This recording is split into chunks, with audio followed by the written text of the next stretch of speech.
future can be a smart move for the forest, environment, agricultural sector.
Honorable Minister is addressing the media outside. He'll be joining us shortly.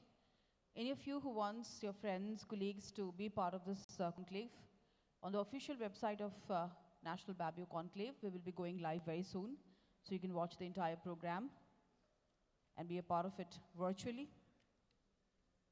Ladies and gentlemen, we acknowledge the presence of our Honorable Chief Guest, Honorable Minister, Forest, Climate Change, Labour and ESI, Government of Odisha, Shri Ganesh Ram Singh Khuntia ji.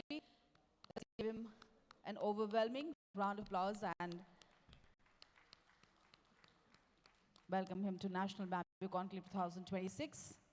May I request Honorable Chief Guest and our esteemed guest, Dr. Rebecca Rubens, Shri Karthik V, Shri Sada Prasad Panda, Shri Guru Prasad Mishra, and Shri Sudhakar Pahi to light the ceremonial lamp and officially inaugurate National Bamboo Conclave 2026. It's a tradition in Odisha that we start every special occasion with lighting the lamp, invoking the Fire Lord, seeking his blessings so that a special day ends specially with knowledge, wisdom, experience sharing.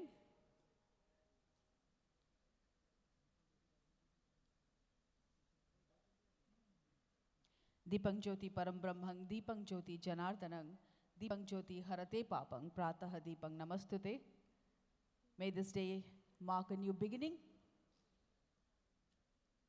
in the bamboo sector. May there be more enterprises, more government support, more farmers joining in, and may the industry grow.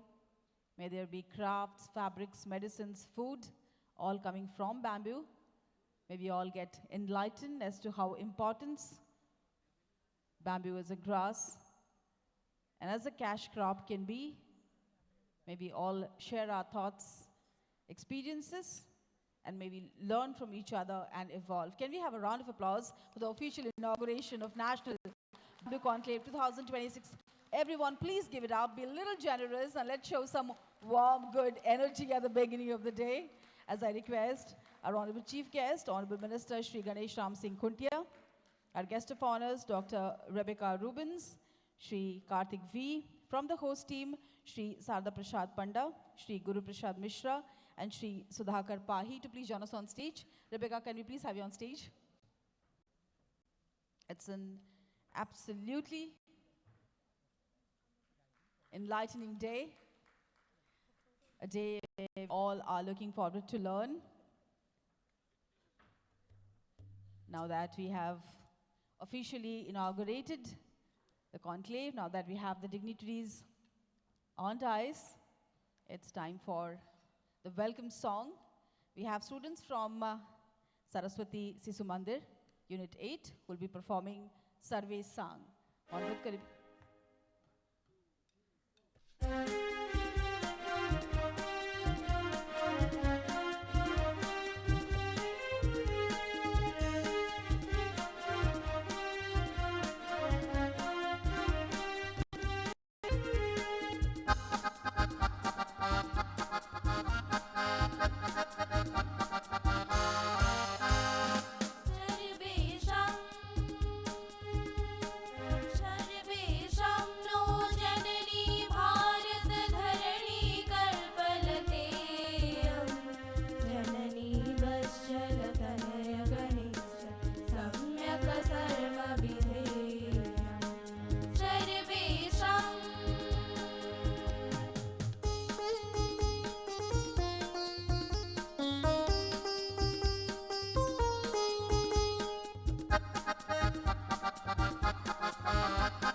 much. Kuni Kanthar Silpi Manonku, Badya Jantrokari, Gurunku Bahut Bahut Abhinandan Dhanyabad.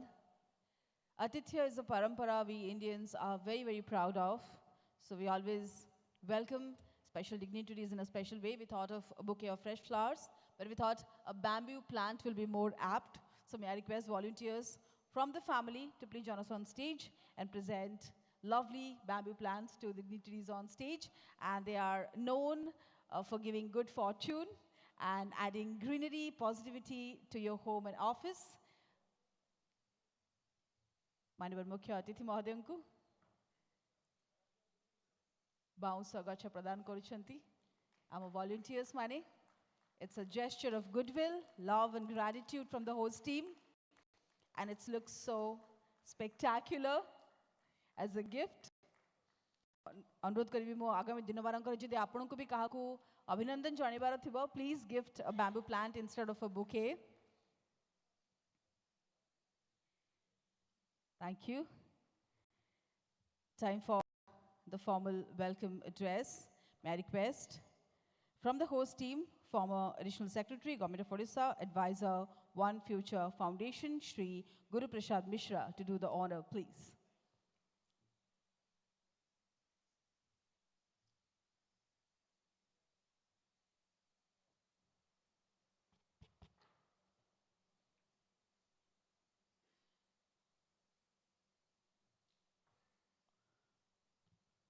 Warm good morning to you all present here.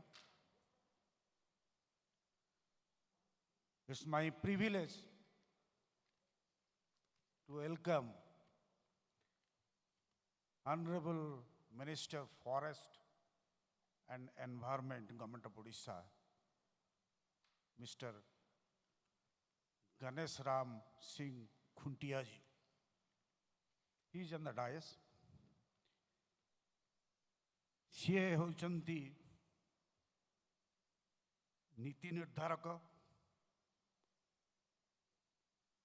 ଏଇ ବାଉଁଶକୁ କିପରି ଭାବରେ use କରାଯିବ ସମସ୍ତଙ୍କର ସୁବିଧା ପାଇଁ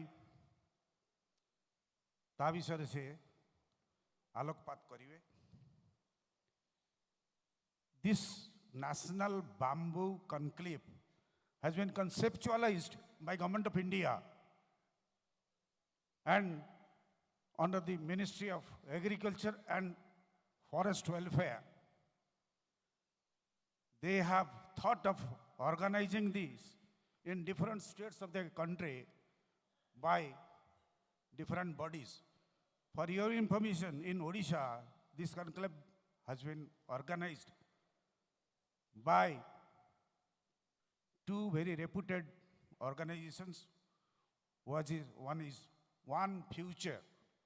It's a non-profit making organization, focuses on livelihood issues of commoners by associating themselves to different government and non-government bodies. Another reputed organization is Bharatiyam. Bharatiyam is an organization of intellectuals, performers, and they believe in no hunger in the country and few topical issues which you will come across during their deliberations here. I welcome Mr. Pahi, Sudhakar Pahi from Bharatiyam. I welcome Sri Sarada Prasad Panda from One Future. And above all, I am welcoming Mr. Karthik. He is Odisha Bamboo Development Agency Director. He is an IFS officer stationed here. And the other name of him is Bamboo Man of Odisha. He is a young man. Although he is young, he has tremendous knowledge about bamboo and its development. Above all, I welcome Mrs. Rebecca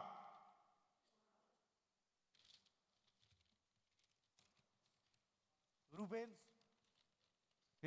She is actually ambassador of World Bamboo. He has proficiency in genetics and rhizobium, mostly rhizobium, and you will hear her many things about genetics and improved agricultural systems and all that. I welcome all the participants, researchers, investors,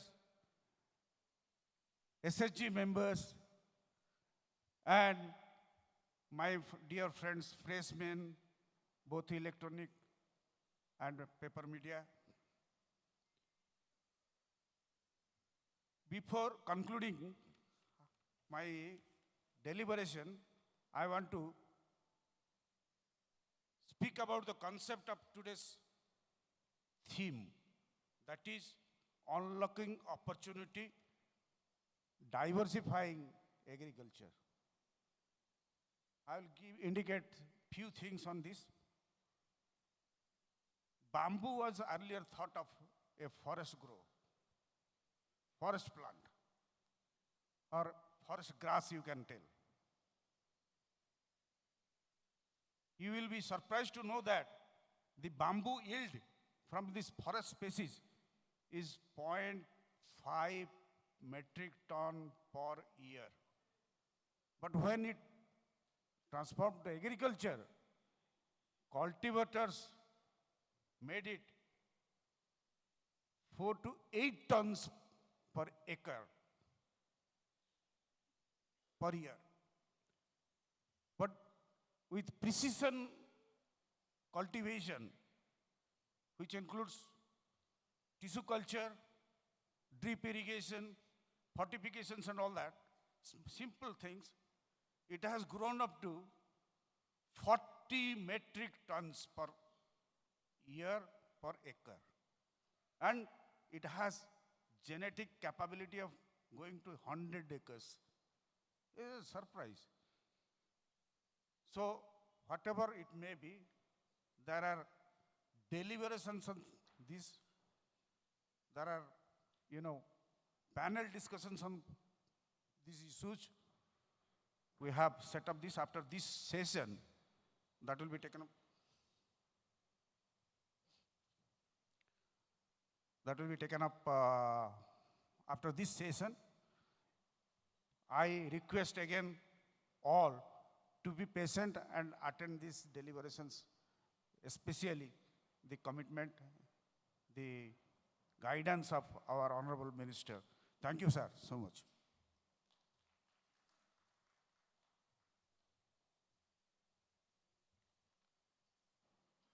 Thank you so much for those overwhelming words of welcome. Honorable Chief Minister Shri Mohan Charan Majhi is really excited and elated to know about a conclave like this. Due to some preoccupation, he couldn't be here today, but he sends a very special message from the host team. May I request esteemed former Additional Secretary, Government of Orissa and Chief Coordinator, NVC, Shri Sadhu Prasad Panda, to do the honor of reading the message of Honorable Chief Minister. Sir.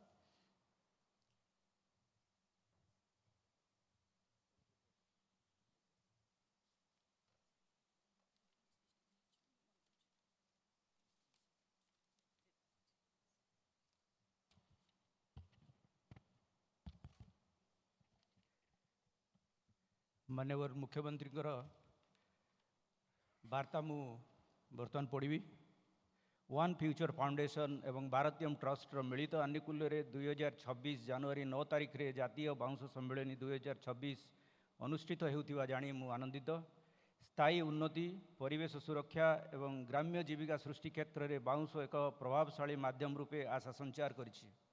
आज समग्र विश्व जेतेबेले सबुज अर्थनीति दिग को अग्रसर हेउछि, सेतेबेले बाउंशर अवदान अत्यंत गुरुत्वपूर्ण एवं समय उपयोगी।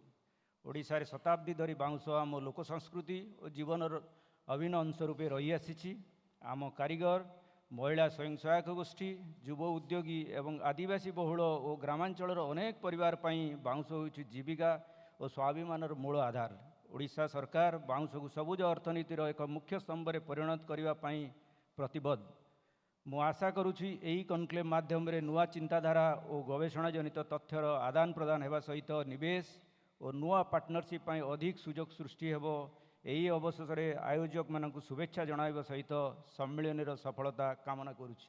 आमे समस्ते मान्यवर यशस्वी मुख्यमंत्री यह वार्ता चिरकृतज्ञ।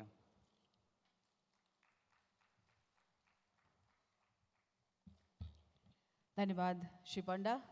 मु माननीय मुख्यमंत्री महोदय गोटे करताली चाहिए जहाँकर वार्ता निश्चित भाव में आम चाषी मानक उद्योगी मानक प्रेरणा दबा आगामी दिन मानक बाउंश को नहीं बेसी बेसी उद्योग राज्य में देखा मिल। समय वर्तमान ऑफिशियली ए प्लेटफॉर्म को लॉन्च करिवार मु माननीय मुख्य अतिथि माननीय मंत्री श्री गणेश राम सिंह खुंटिया महोदय को अनुरोध करी remote button Chipi national bamboo conclave 2026 शुभ उद्घाटन करेंगे। It's the official launching of National Bamboo Conclave 2026. I'll request Honorable Chief Guest to press the button of the remote and do the honor, please. Everyone, please give it up for National Bamboo Conclave.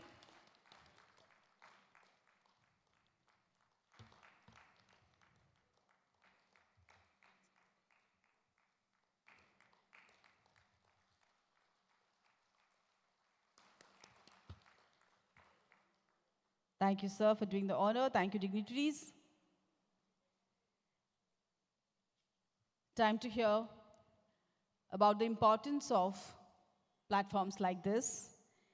And who better than someone who has been the heart and soul behind organizing this.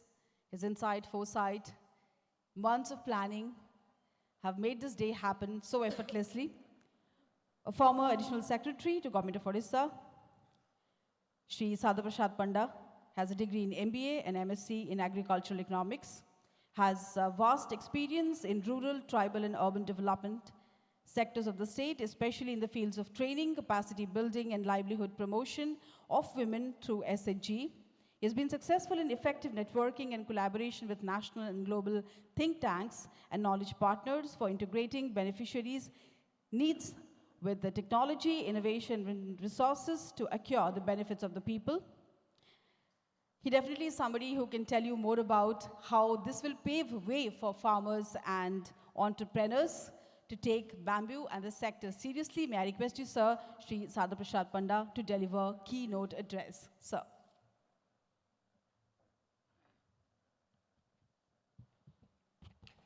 Samastu namaskar. Distinguished guests on the dais, Sri Ganesh Ram Singh Khuntia sir, Honorable Minister Forest, Environment, Climate Change and Labor and Employees, State Insurance, Government of Odisha, Dr. Rebecca Rubens, Founder, Rhizome Sustainable and Design Expert, World Bamboo Ambassador, Sri Karthik B, Project Director, World Food Program and State Mission Director, Odisha Bamboo Development Agency, our advisor Guru Prasad Mishra, President Bharatiyam Sri Sudhakar Ji, Jagdish Bhai, Prasanna Bhai, Chotlal Bhai, and all the guests, dignitaries, leaders, development partners, academicians, bamboo artisans, media delegates, and friends. Namaste and very good morning to all. On behalf of One Future Foundation and Bharatiyam, it is my great pleasure and privilege to welcome you all to this national conclave. The sustainable building, Ibuku in Bali, and cattle farming in Kenya, and bamboo as India's emerging plastic alternative demonstrate its ability for economic growth, environmental protection, and livelihood promotion, often justifying the old Chinese tale of the hidden growth and great potentiality of high success. बाउंश को नहीं एक पुराना Chinese प्रवाद अच्छी मास मास धरी माटी तले अदृश्यमान भावे chair विस्तार करी निजर जड़ को मजबूत कर सारिबा परे माटी ऊपर को उठी अति शीघ्र आकाशछुआ हो पारे ता केवल बाउंश माटी भितर जार चेर मजबूत न भांगी जी नई पारे एवं माटी ऊपर को बढ़ी आकाश छुई पारे सी हूँ बाउंश। बाउंश मनीष को शिखाई थाए किभली निजर जड़ को मजबूत करी समय सह ताल दे द्रुत गति रे आग को बढ़िबा पाई। जलवायु परिवर्तन अनुकूलन हेउ किंबा गरीब ग्रामीण और आदिवासी मानकर जीविका उपार्जन पाई एक सुवर्ण सुजोग हो आज परिप्रेक्षी में बाउंश आम अशेष संभावनार स्वरूप हो छिड़ाई। Ladies and gentlemen, with these words, I would like to set the context of this National Bamboo Conclave 2026. We have assembled here today with a clear and common purpose to deliberate on how bamboo can be a key driver of climate resilient, inclusive growth, sustainable livelihoods, green enterprise development in Odisha and other parts of the country. Today's conclave brings together an exceptional and diverse group of stakeholders, policymakers, scientists, academicians, entrepreneurs, farmers, designers, artisans, innovators, civil society organizations, and practitioners from across India onto a single platform. The collective wisdom and experience present in this conclave will certainly help us to formulate actionable points to develop the bamboo sector as a sustainable, commercially viable, and future-ready enterprise for our state and the country. As we know, bamboo has traditionally been viewed as a minor forest produce. However, in today's context, the climate change, resource consent, and rural distress bamboo can be seen as a game changer. Often called as the green gold, this sector has the potential to push the rural economy to a new height. In this context, this conclave seeks the reposition of bamboo as the strategic pillar of a green and inclusive economy that combines environmental sustainability and economic viability and social equity. We saw a significant policy shift occurred in 2017 when Government of India reclassified bamboo grown outside forest as an agriculture crop. This reform unlocked new possibilities and created opportunities for farmers cultivate, harvest, and market bamboo freely, transforming it into a secure and commercially viable crop. Globally, bamboo supports an industrial valued 65 to 75 lakh crore. India, with nearly 13 million hectares of land covered by bamboo, is the world's second largest bamboo-rich country, yet our share in global market value chains remain modest. Even though the most industrial bamboo variety, Bambusa nutans and Bambusa variety, Bambusa vulgaris, being prominently cultivated in Odisha and other states buying these varieties from Odisha for their industrial use. Odisha holds a unique position in India's bamboo landscape. Districts like Koraput, Sundargarh, Keonjhar, Mayurbhanj have demonstrated how bamboo-based livelihoods through handicrafts and small enterprises can empower women, youth, tribal communities. It is true that with appropriate policy support, institutional convergence, and market access, Odisha can emerge as a national model for bamboo-led rural and tribal development. The opportunities before us spans across multiple sectors. In the energy and biofuel sector, bamboo is increasingly used for renewable energy. 1 kilogram of bamboo can generate approximately 1 unit of electricity. In construction and manufacturing, bamboo is considered as a sustainable alternative to timber in future. In regard environmental sustainability, bamboo plantation along highways and industrial corridor can significantly absorb. Then Odisha may be selected as a pilot state for assessment of the current status, institutional alignment, development of Odisha as a pilot state for climate resilience, bamboo development. This will be our request to the Chief Guest and Honorable Minister. Then inclusion of the bamboo cultivation and CMKUI project, ensure investment in bamboo green belts around industrial zones, concessional green financing for bamboo-based enterprise, promote government procurement. यह सहित आज मोर वक्तव्य शेष करुच्ची आपण मानक समस्त को मु पुणी थे आज सम्मेलन को स्वागत करुच्ची। मोर दृढ़ आशा और विश्वास यही सम्मेलन शेष में आम निर्दिष्ट कार्यपंथा और सठिक सुपारिश एक तालिका प्रस्तुत करिपरिबा जहां आम राज्य तथा देश में बंबू सेक्टर और बंबू एंटरप्राइज को आगू बढ़ाइबारे निर्णायक हो पारिबो। नमस्कार। वंदे उत्कल जननी।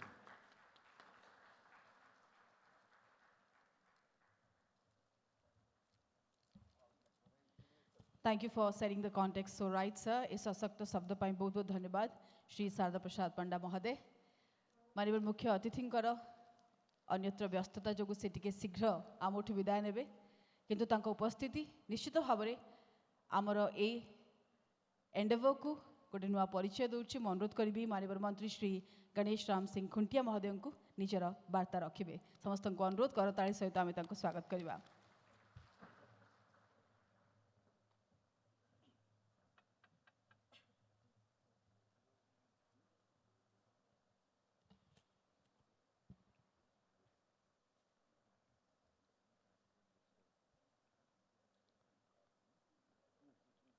जय जगन्नाथ, जय जय Jagannath. Very good morning and namaskar to all of you. On this special day and auspicious day, I extend my heartfelt welcome and best wishes to all of you at the inauguration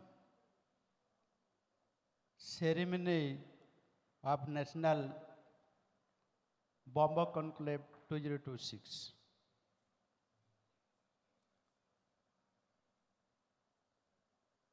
In this important gathering, the distinguished guests on this dais, right now we have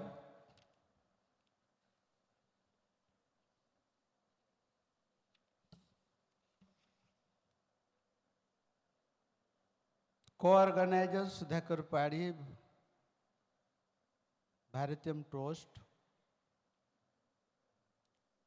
and also you have Sri Guru Prasad Misra as ex-additional secretary Government of Odisha, right now, advisor one Future Foundation, Sri Sarda Prasad Panda, ex-additional secretary Government of Odisha, and Chief Coordinator NBC, and also you have Ambassador and Founder, World Bamboo Ambassador and Founder, Rising Sustainable Design Expert, Mrs. Rebecca Revenge, and also B. Karthikeyan, Project Director of World Food Program and Odisha Bamboo Mission, and other dignitaries, as well as the Bamboo expert scientists, industry friends, knowledge partner, and my friends from journalists, print and electronic media, my dear farmer brother and sister, and artisan,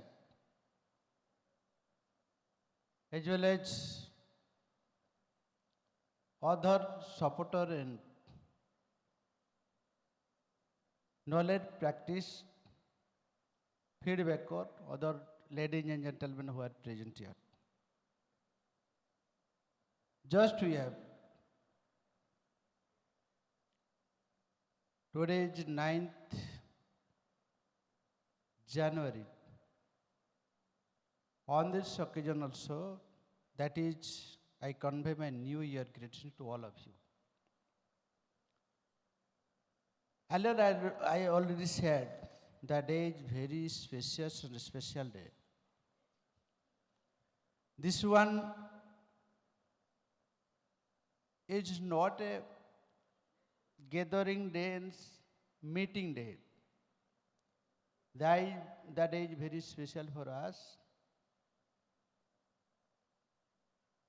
which is collaboration, the Bharatiyam Trust and Future Foundation. Therefore, I would like to thanks to the whole teams and executive members for arranging such a National Bamboo Conclave 2026. I can say this is a very important conclave related to the Bamboo mission, National Bamboo mission, from which we will get the collective effort to give a powerful fund to bamboo sector. This platform will bring forward cooperation among stakeholders in new fields like engineering and bamboo, green building and bioenergy, and further strengthen policy and administrative support for the bamboo industry. This is the main objective. Those who have come from across the Odisha, from where we are getting a lot of knowledge, practice, knowledge exchanging, and the new technology. You know, our state Odisha is an unique gift of nature. The total land area of our state is approximately 1,50,707 square kilometers. And out of that, 50,433 square kilometers is forest cover area. And out of that also, in Odisha, bamboo grow naturally in an area of 12,326 square kilometers. And you can get the bamboo cultivation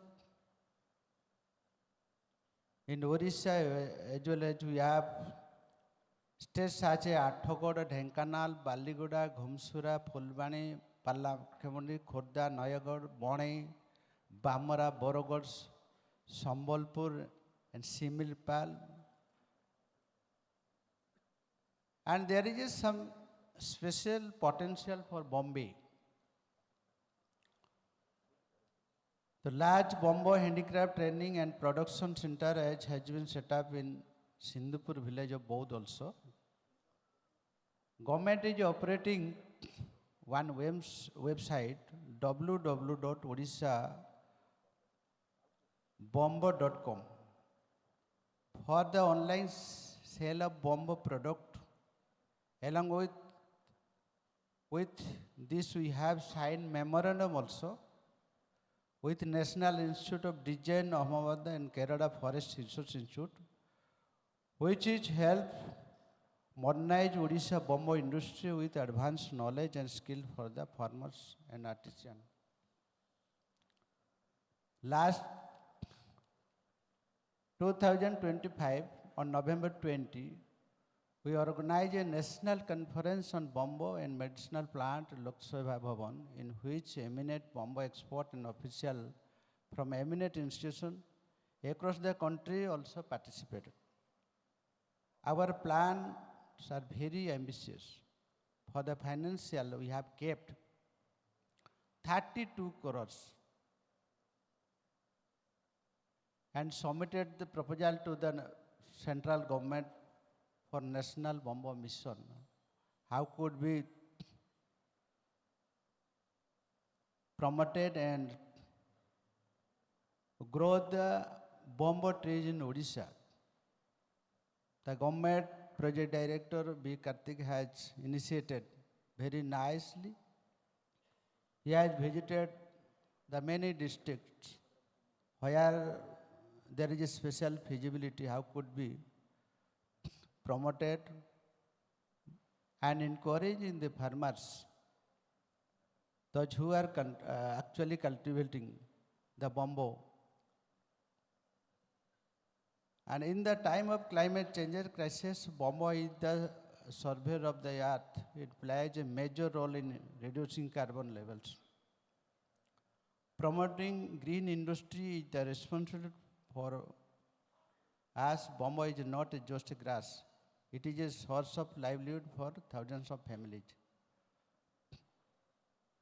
And I was listening, and many people we are saying,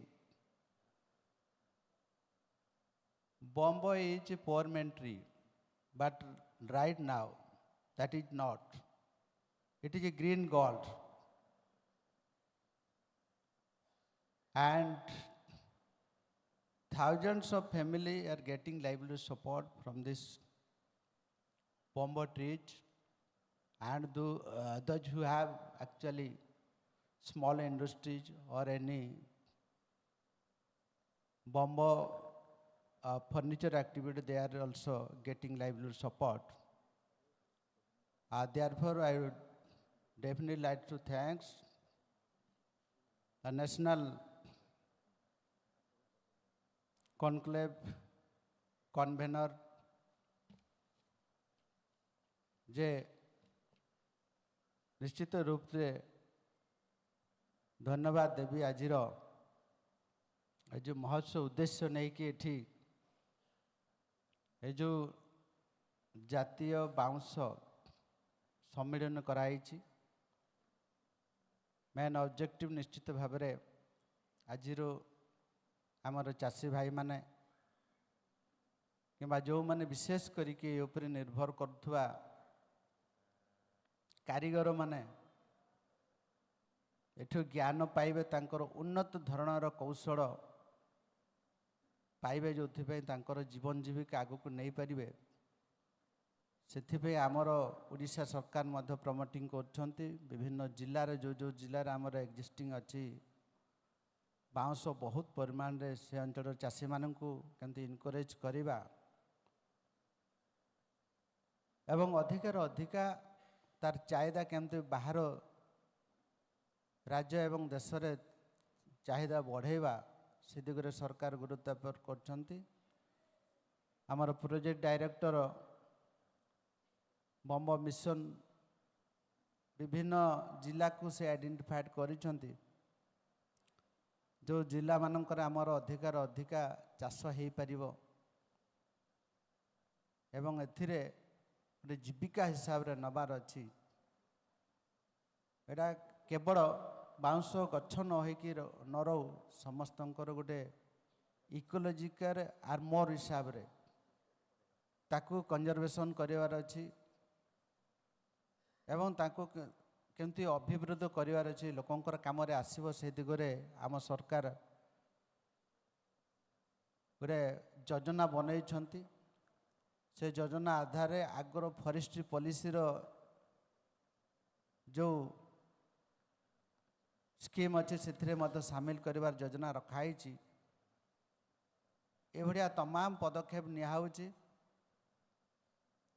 एवं आपण माने समस्ते जानछंती bouncer तार चाहिदा निश्चित भाव में विभिन्न प्रकार आसवा पत्र फर्निचर विभिन्न घर द्वारा भल भल जिनस बनूची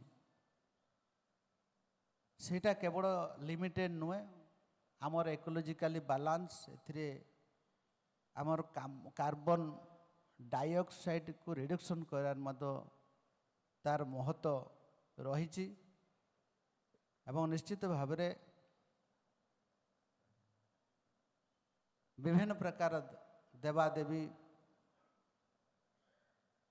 पूजा स्थल रे मध्य लगुची भारतर परंपरा संस्कृति एथिरे आधार भी अच्छी जुड़ी तो होईची भगवान श्री कृष्णंकर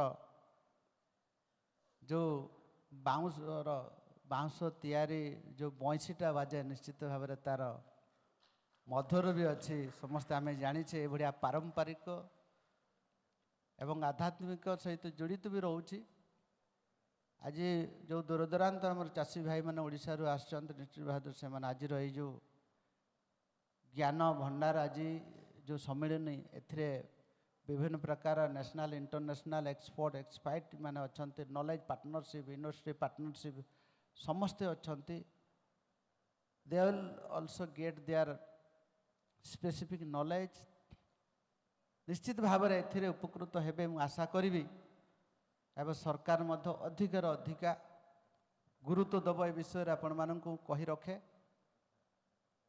आउ टिके आमको ध्यान देवार अच्छी आगुरी विभिन्न अंचल मु देखी एवं भी जाइली आपंकर कटक जिलार बड़म्बा नरसिंहपुर प्रचुर परिमाण में बाउंश अच्छी आमर सरकार तरफ आमर आरपीआरसी नॉलेज सेंटर रे मध्य आमर 80 प्रकार बाउंश अच्छी चाषी भाई माने सेठी जाइकी भी आमर साइंटिस्ट मान सहित जोगाजोग करी आमर जो प्रोजेक्ट डायरेक्टर अच्छा सहित मध्य जोगाजोग करिकी तांकर जहाँ चाहूँगी विभिन्न भल भल टेक्नोलोजी थिबा इंस्टीट्यूट सहित टाइअप हबार योजना मध्य आम सरकार निर्देश अच्छी आपण मैंने निश्चित भाव में लाभ उठे पारि या ही कहबी आज जातीय स्तर जो बांबो मिशन कनक्लेव कराहे निश्चित भाव में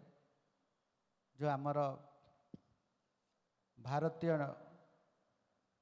जो भारतीय ट्रस्ट जो अच्छी फ्यूचर फाउंडेशन जो अच्छी तांको सहयोग तांको मध्य आमे धन्यवाद देवा आज ये बढ़िया नेशनल लेवल कनक्लेव करैछंती निश्चित भाव में ओडिशा सरकार को किछि फीडबैक मिलिबो एवं विभिन्न ये जो ए सेक्टर रे काम करथुआ साइंटिस्ट एक्सपर्ट माने मध्य सरकार को विभिन्न प्रकार फीडबैक एवं गैप को से माने गोटे ब्रिज बनै की करि परिबे विभिन्न प्रकार एबे हमर सीएसआर कॉर्पोरेटर एवं विभिन्न प्रकार सहयोग रे मध्य आमे विभिन्न अंचल रे चाषी भाई मानकु सहयोग करूछु निश्चित भाव में एभलिया पदक्षेप को मु बहुत बहुत स्वागत करुच्ची धन्यवाद दूची आहरी भगवान आमको आशीर्वाद करंतु जगतर नाथ जगन्नाथ हमको आशीर्वाद करंतु ओडिशा को ग्रीन कभर एरिया मु जो कहली 52,433 स्क्वायर किलोमीटर जंगल अच्छी ये जो आमर बाउंश रे मध्य आमर इकोलोजिकाली बायोडाइवर्सिटी कथा अच्छी ग्रीन कभर अधिक अधिक आम बढ़ाई पारिबा जोटा कि आमर क्लाइमेट भैल्यू आडेड हवा सहित लोक मानकर जीवन जीविकार मध्य रोजगार भैल्यू आडेड हब या मु आशा करी सर्वशेष मोर जो रहिबा finally I congratulated one future foundation and Bharatiya trust for organising this national conclave wishing success to this conclave. Lastly, I conclude my speech by saying Jai Jagannath Bande Utkara Janne. Thank you. धन्यवाद.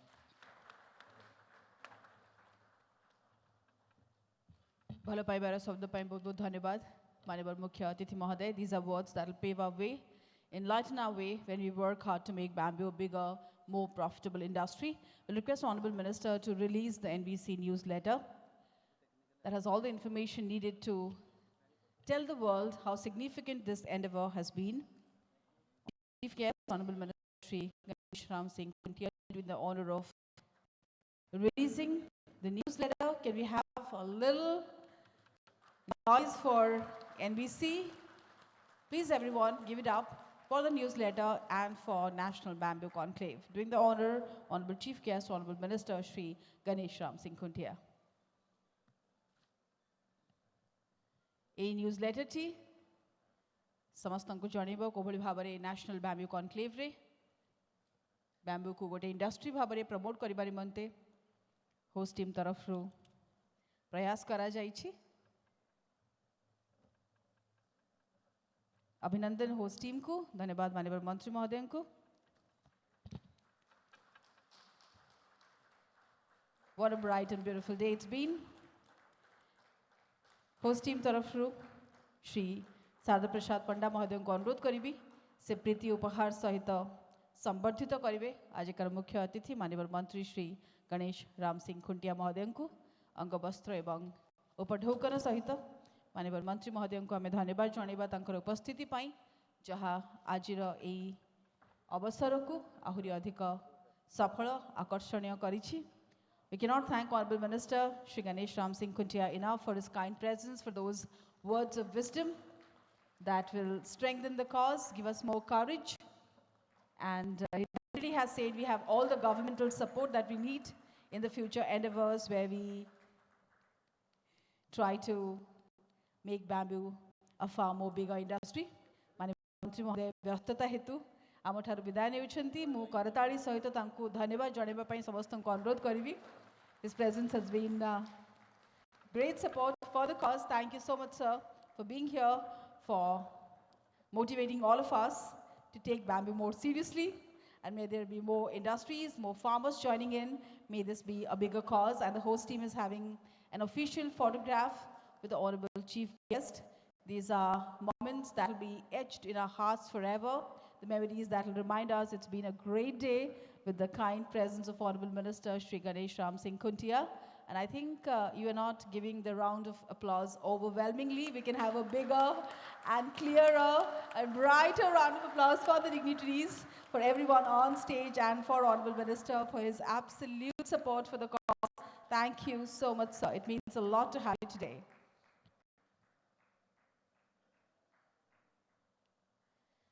It's been a spectacular day so far. We'll wait for the dignitaries to join us back on stage.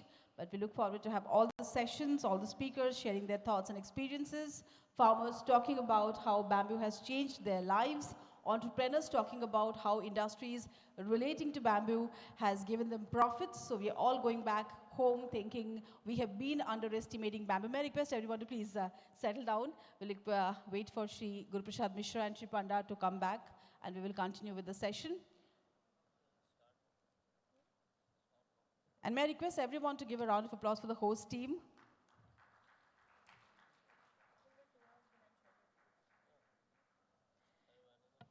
And I think enlightenment on stage continues as I request esteemed Project Director, Odisha Bamboo Development Agency, Government of Odisha, Shri Karthik V, to share his thoughts with the House. Sir.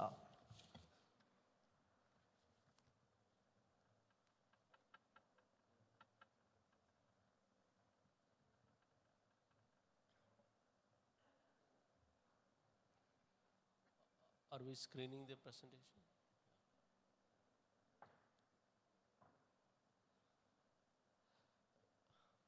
Jai Jagannath.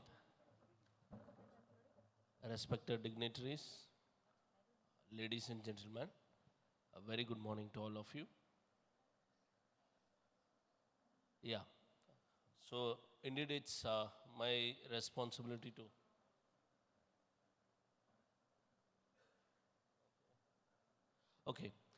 it's my responsibility to talk about the vision that Odisha is having for bamboo sector for upcoming years.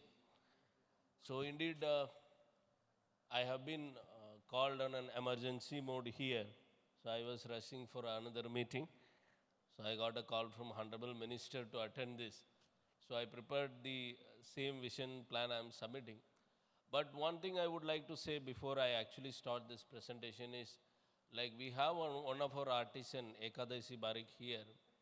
He came over to me and he emotionally said that because of the national conference which you have conducted earlier, so people are able to identify me. I'm really very happy and thankful to the entire organization for this, for picking up our artisans. And I'm sure in the future to come, we will have a lot of artisans and clusters participating in such kind of event. So thank you so much. Let's begin.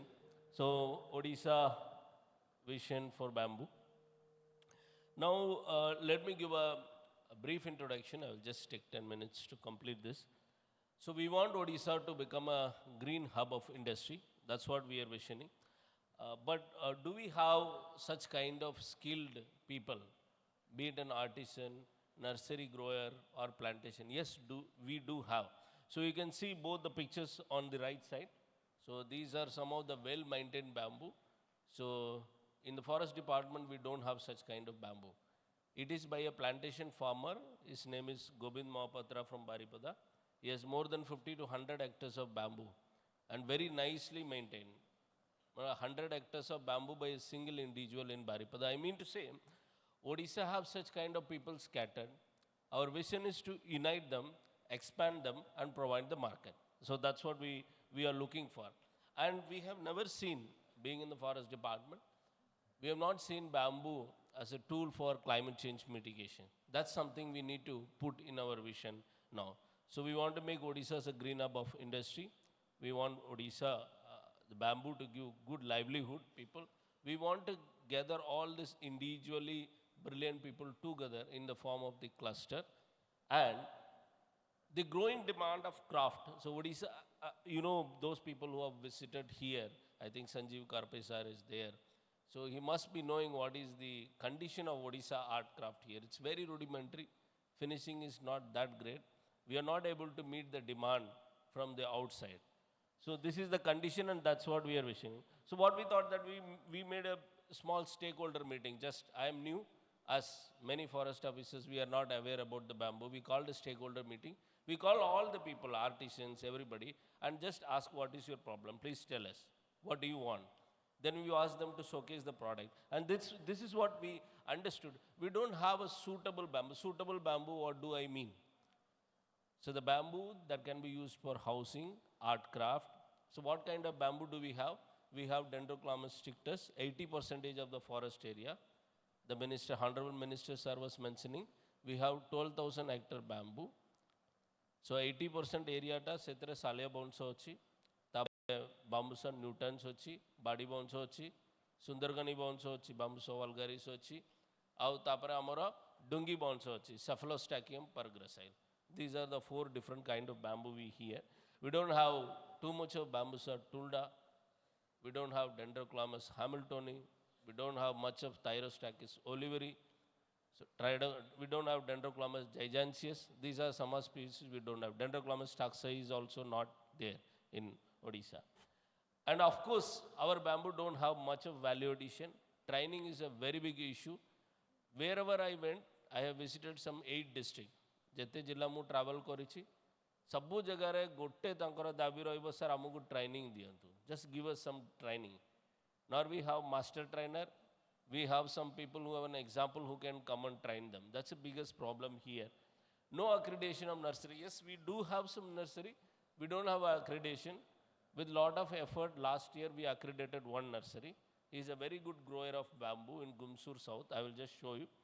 Very less plantation area. If you see the plantation area of bamboo in Odisha, matro hamare 4,000 hectare plantation rachi. If you take other states, Karnataka, Chhattisgarh, Maharashtra, more than 8,000 hectare bamboo plantation is there. If you take Madhya Pradesh, it is having 23,000 hectare of bamboo. How we are putting into use is a different question. I am just highlighting the scope that this is an area which we need to concentrate, bamboo plantation. No alternate use of bamboo waste. First of all, incense sticks use a lot of wastage. We do not know how to make waste. Now OBDA in talks with certain agencies to put up a biochar plant. Even we are talking with Jindal Steel Plant to put up a biochar to use all this waste. There is no schedule of rate for bamboo housing and furniture. Suppose somebody is producing a bamboo board, what kind of rate he should sell that? That is the biggest problem in Odisha. We don't have it in the PWD schedule of rates. And exhibition is the only way of mass marketing. If you ask anyone, he says, sir, I went to Kerala exhibition, I went to Odisha exhibition, I went to Maharashtra exhibition. Do you have any online store? No. Do you have any big partners? No. Do you tie up with an institution? No. This is a bigger problem here. We have created one website that Honorable Minister was telling us, but still we need to create the products to put there in that. So this is the beginning. And next. Okay. I told that, okay. Now this is another issue. Now this 12,000 hectare inside the bamboo, if you take in an average, the extraction of the forest produce is rested with Orissa Forest Development Corporation. Now the corporation, we have around 200 bamboo coops. They work only 10 to 20% of the bamboo coop. Most of the bamboo coops are not work. Now with the inception of this Forest Rights Act, many of the bamboo area went into common community forest rights also. Now the question is how to utilize this bamboo. Now really this Dendroclamus strictus can be utilized? Yes, it can be utilized. So OBDA has taken a previous experiments. They have come up with the very finest furnitures of Dendroclamus strictus. In the February month, OBDA is planning to have an industrial conclave. We will call all the industrial people, we will call the farmers, we will say them what do you want to do here, whether the farmers are interested. So that is our next step of OBDA. The problem is how to utilize this bamboo inside the forest area. That's a major problem here. Now you know, this is another issue, value addition. This is how we make our products. So this product is not highly finished. Probably once you purchase, you may not like to purchase it again. After some time, it loses the value. So awareness, sensitization, accepting is the first step. So that's what I'm saying it. Now, is it all? No. Our artisans are highly skilled. I was telling about Ekadasi Barg. You can see what kind of art and what kind of things he can make. Really, I went to his home. I sat with him for an hour or two. He can really make such kind of statues. But only thing is he charged very high, 20,000-30,000 rupees he is charging. I asked him to reduce a bit and polish it. We will try to attach it. So even we have this kind of entrepreneurs. In this cluster, OBDA this time, for the first time, I think it became an user agency and applied for forest diversion 1 hectare to give a CFC land for these people. We are sitting the community facilitation center here for this Ekadasi Barik. He is having more than 300 people with him. And this small art craft should move to furniture and housing. That's where the scope is. Now this is what I am saying. Nursery, we don't have a big accreditation of the nursery. With a lot of efforts, we put one nursery accredited, and is Kedar Krishna Panda. He has been in the bamboo sector for quite a time. We were encouraging other people to come up with an accredited nursery so that the quality, the source will be having a good quality. That's very, very important. So now what is the vision plan for Odisha? First of all, we need to have a very strong policy in lines of Maharashtra Industrial Bamboo Policy. If somebody wants to invest, what state can actually do for them? If somebody wants, if some cluster is there, what kind of help we can give? A bigger cluster, a smaller primary processing center, how to train this unit. So everything has to be codified. So that's more important. We have taken up this issue with our Honorable Chief Minister Office also. We are going to work with a bamboo policy very soon. And we need to have a kind of an industrial park, I mean a major common facility center. Yes, MSME has done some common facility center in Mayurbhanj and other places through Spurti scheme, but it is defunct. The only thing is we don't have a proper market linkage. So these are some of the potential districts: Mayurbhanj, Koraput, Keonjhar, Raigada, Sundargarh, Kalahandi, Kandhamal, Ganjam, Angul, Denkanal. So we can put up some kind of parks, which means, I mean to say, cluster with processing center. That's what I mean here. And Maharashtra has really come up with a good idea of bamboo research and training center. So we have proposed this in Odisha and it is approved also. We are going to put up a bamboo research training center within a year or two. Basically, it will bring the people, it will create master trainer and trainer. So bamboo art craft, furniture, bamboo nursery and plantation. So this is almost approved. We need to have our own brand. It's, of course, it's extremely essential for Odisha to have its brand. And there are many young entrepreneurs which want to start up, make a small startup. We don't have any startup fund for them. That's really a big issue in Odisha here. And the risk mitigation and insurance, of course, if you are getting into any such kind of green industry which is new, which is based on climate and other thing, we need to have a risk mitigation. So this is our vision plan. So we are going to escalate this to the higher level. This has been presented to Honorable Minister also.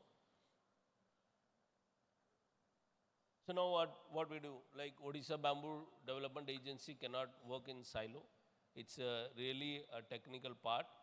So somebody called me bamboo man. I'm really not a bamboo man and I don't want to be. I want to be a good bamboo facilitator for common people. That's more important for me. Bamboo man is something like Mr. Sanjeev Karpe, who has worked with 10,000s of farmer. I want to be in the ground to facilitate people. So that's more important. And we have signed a MOU with this institute. What KFRI, Sri Kumar sir is there. What does they do? They will take up location trial of the suitable bamboo species. We can try Dendroclamus tuxi, we can try Giganteus, Hamiltoni, Thyrostachys in different regions of Odisha to find out which species is more suitable. That's one thing. National Institute of Design, we are attaching this, we have signed already in MOU. In the BRTC, they will put up their Innovation and Design Center. They will train our clusters to make new kind of art and craft products. And INBAR, of course, International Bamboo and Rattan Organization, they are actually helping us in making this Bamboo Research and Training Center and other policy. So these are three things we have actually tied up right now.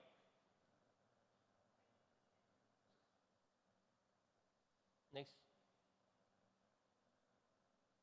Okay, so, this is a kind, because some of the industrial people have come up, so I'm a little technology oriented person. I have created by use of AI. So this is Bamboo Research and Training Center, which we are visualizing. So if you can have a better idea, please give me some idea. We already spoke to few people. We would like to have a bamboo workshop, and so this is how.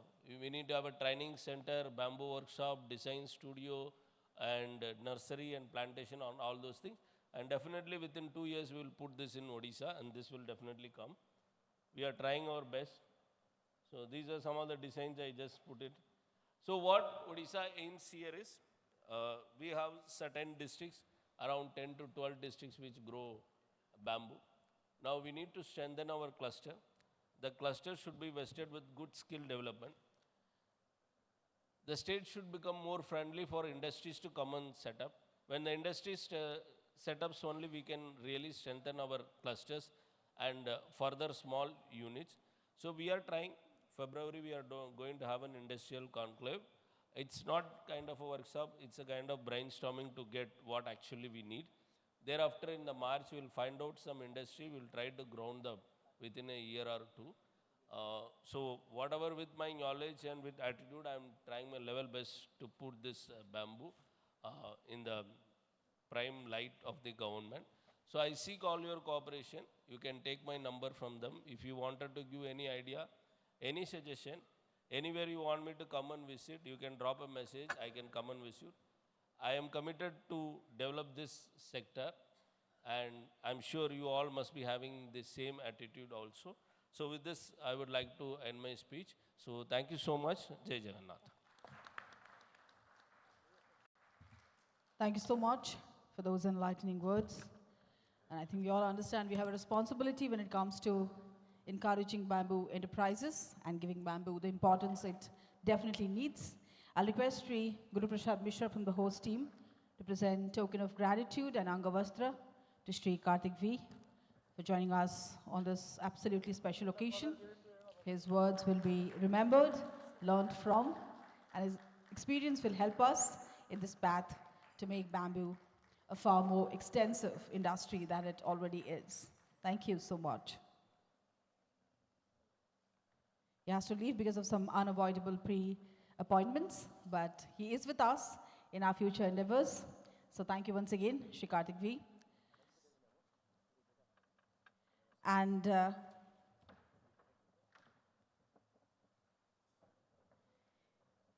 enlightenment at the inaugural session continues, and we look forward to hear from someone who has spent literally a lifetime on bamboo with sustainable development, designing. Dr. Rebecca Rubens is the founder of Rhizome, globally recognized voice in sustainable craft and design, and alumna of National Institute of Fashion Technology and the National Institute of Design.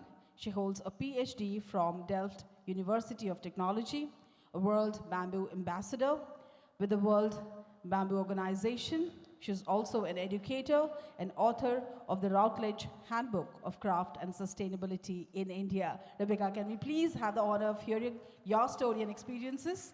I request her to share her thoughts. Good morning, everyone. It's such a pleasure to be in such an exciting gathering, which is planning the future of what Orissa is going to do with bamboo.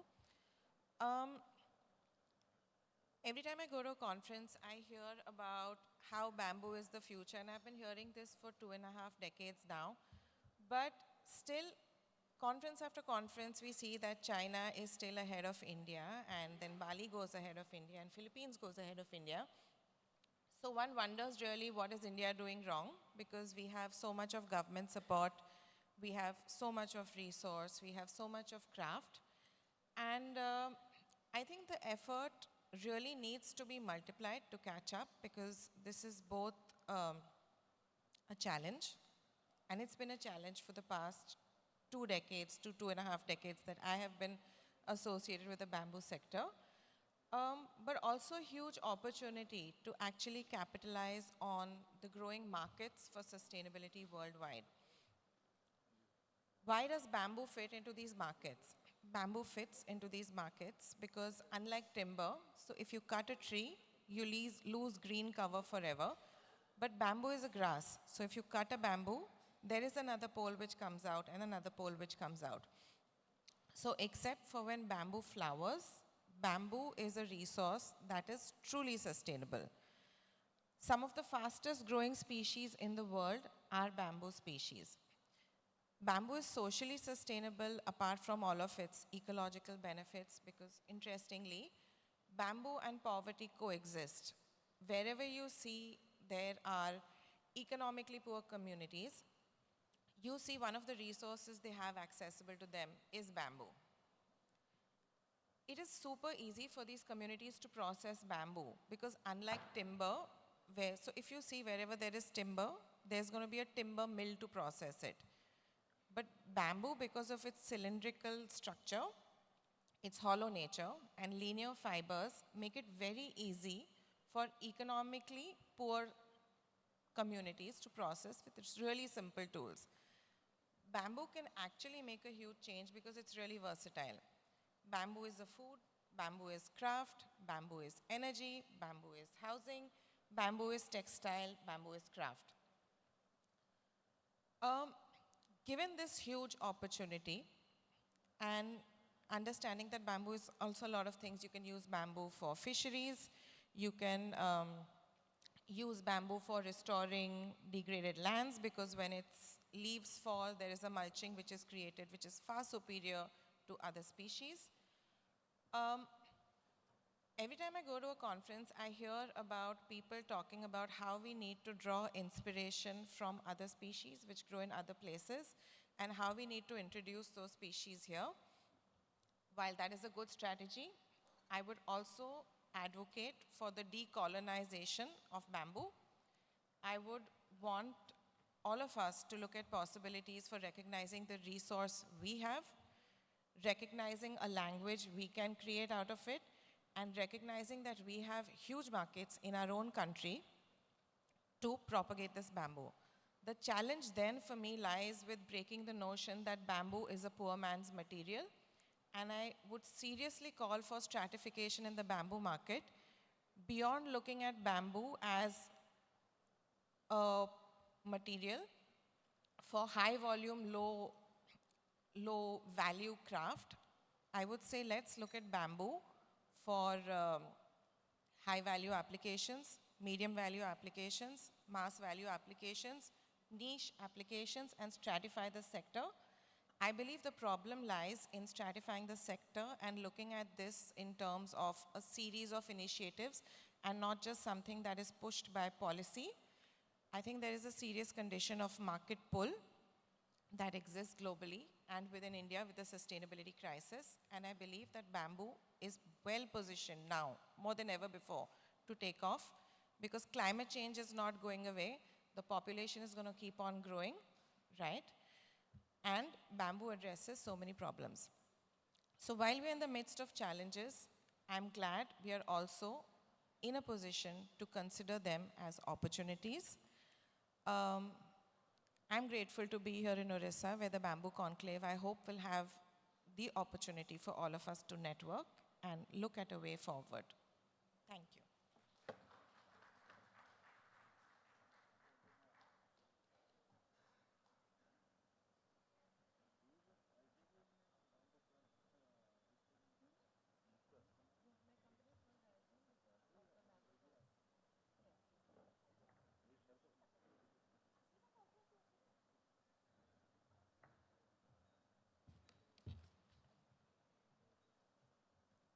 Thank you so much. Can we have a round of applause? I think with the presence of such eminent guests, the picture is getting clearer. And Rebecca, we look forward to hear from you in the sessions coming up next. But we have an audio visual that will tell you volumes about how significant bamboo can be for farmers, for entrepreneurs, keeping Odisha in the key focus. So may I request the technical team to please play the audio visual. AV, please.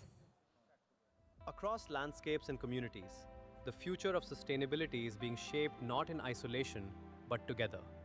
One Future Foundation is a non-profit organization committed to inclusive and sustainable development, working at the intersection of WASH, poverty alleviation, livelihood, agriculture, food security, climate action, and clean energy.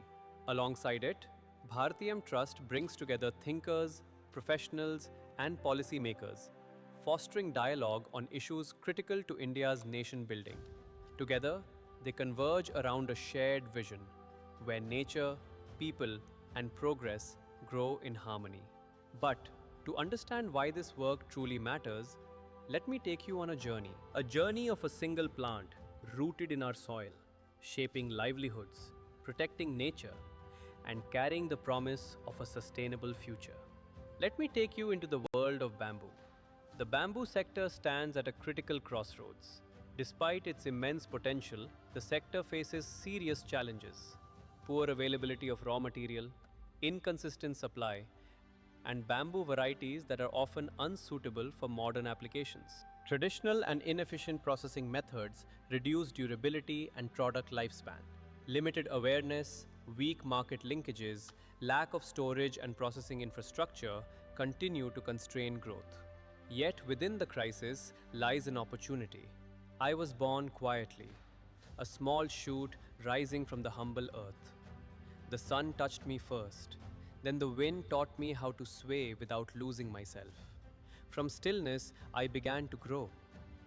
I am bamboo, a symbol of patience, strength, and gentle power. I bend, so storms don't break me. I rise, so resilience is never forgotten. From the moment mankind found me, I became part of their journey. Their homes found pillars in me. Their hands found craft in me. In their stories, I became music, art, and comfort. Every basket, every mat, every flute carries a piece of my heart. In villages, I am livelihood. In traditions, I am identity. Through me, families earn with dignity. Through me, cultures survive. Today, I grow beyond forests and villages, into the heart of modern cities. I shape sustainable interiors. I soften concrete spaces. I dress the city in comfort and responsibility. From breathable bamboo fabrics to furniture, design, and architecture, I am innovation rooted in nature. I am not just strong, I am intelligent. I absorb carbon that burdens the atmosphere and release oxygen that heals the air. My roots prevent soil erosion. My canopy cools the land. Even my biomass finds new life converted into bioethanol, a cleaner alternative fuel supporting India's transition towards renewable energy. In silence, I serve the planet. Yet my potential remains under-realized. Without scientific treatment, efficient processing, market access, and policy alignment, growth slows. Looking ahead, One Future Foundation envisions strengthening the bamboo ecosystem through a holistic and multi-dimensional approach. From GIS-based mapping of bamboo resources to establishing resource-cum-training centers, from exposure visits for policymakers to institutional collaborations, the effort is structured, strategic, and inclusive. The conclave marks a modest yet meaningful beginning. I am bamboo, silent but not weak, rooted in tradition, rising with innovation. As long as I grow, I will keep giving to people, to nature, to the future.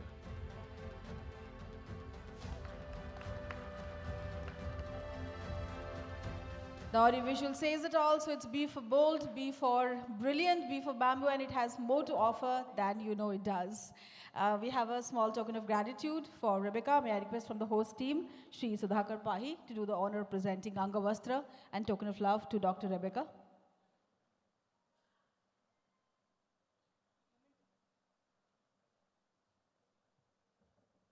And we would like to thank all the dignitaries for the inaugural session for sharing their thoughts and expertise.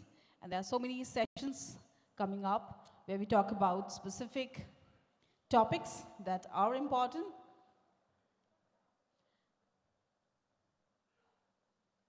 Honorable Minister MSME and Fisheries and ARD will also join us in a short time.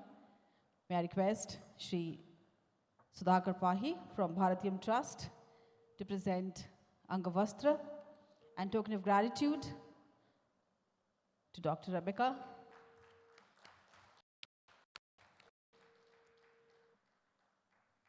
All the speakers, despite their extremely busy schedule, joined us here to make this day bright. I think thank you is the smallest word in return. Thank you, dignitaries. Please take a seat, and we will quickly start the next session where we will hear success stories, experiences by people who have been in this industry for decades, and it would be a great experience to hear their stories.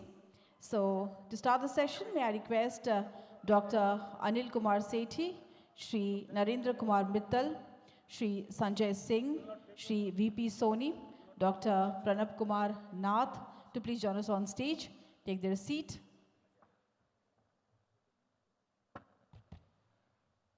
Hello. Again, namaskar samastunku. Good afternoon to everybody. So, because minister is also in the, our MSME minister is also on the way. So, we are deferring our vote of thanks to because the minister comes and will go. So, in the meantime, we'll start our technical session. Thank you very much. And I beg apology from the organizers' point of view because we delayed, program was delayed. So, due to some honorable causes. So, please bear with us. Thank you.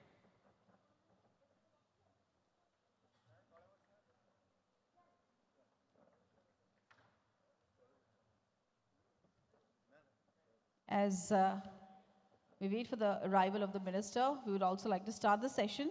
So may I request the esteemed speakers for the session, Dr.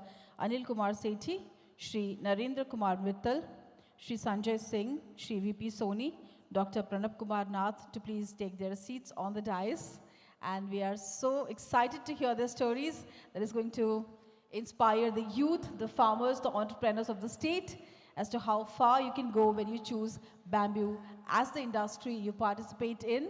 Can we have a round of applause for the dignitaries who are going to join us on stage?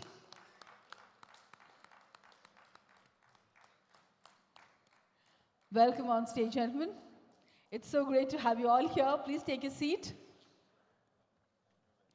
And at this session, we are focusing on bamboo's potential market, entrepreneurial pathways, industry expansions, and sustainable value chains. So quite some stories we will hear.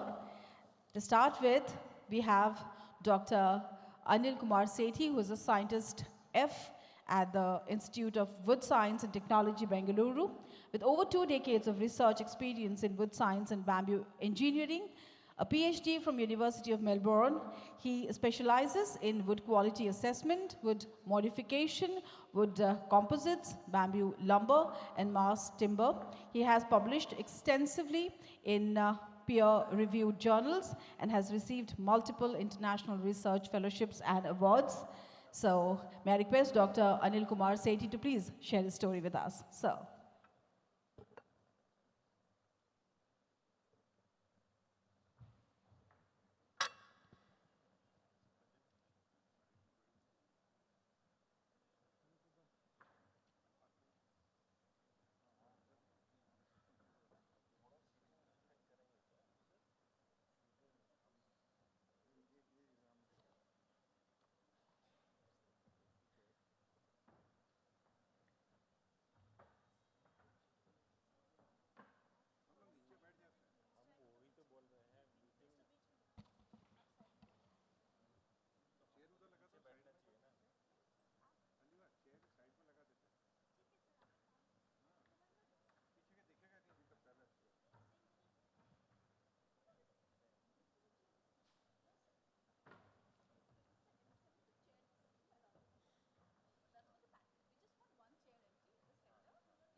respected dignitaries on the dais and of the dais.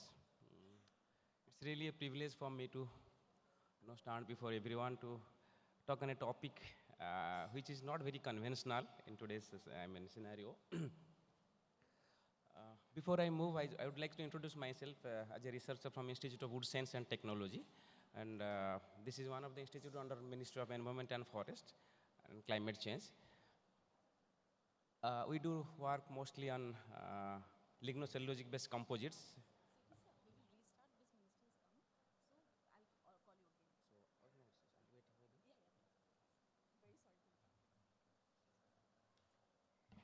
Ladies and gentlemen, we acknowledge the presence of Honorable Minister, ME, Fisheries and ARD, Shokulananda Maliji, a very special guest for this National Conclave.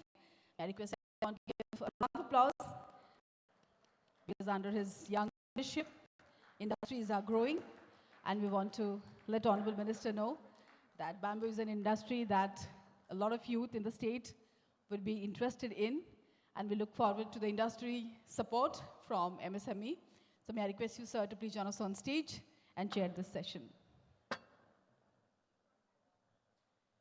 माननीय मंत्री अणु क्षुद्र मध्यम उद्योग श्री गोकुलानंद मल्लिक महोदय उपस्थिति आजिकार national conclave गारिमा को शतगुणित करुछि आगामी दिनमानंकरे आम युवपीढ़ी बाउंस इंडस्ट्री रे कोभली भाव में सहायता पाई परिबो से संपर्क में तांको दिग्दर्शन अपेक्षा आम अच्छु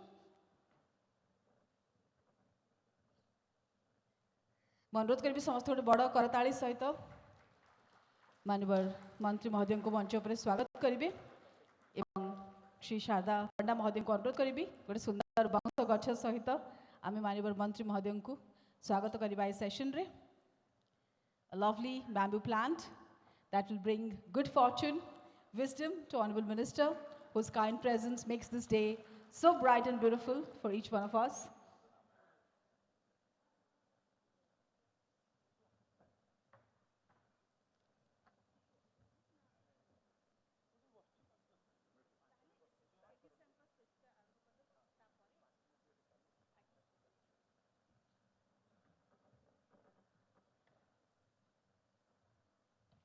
Anil sir, may I please request you to continue your presentation?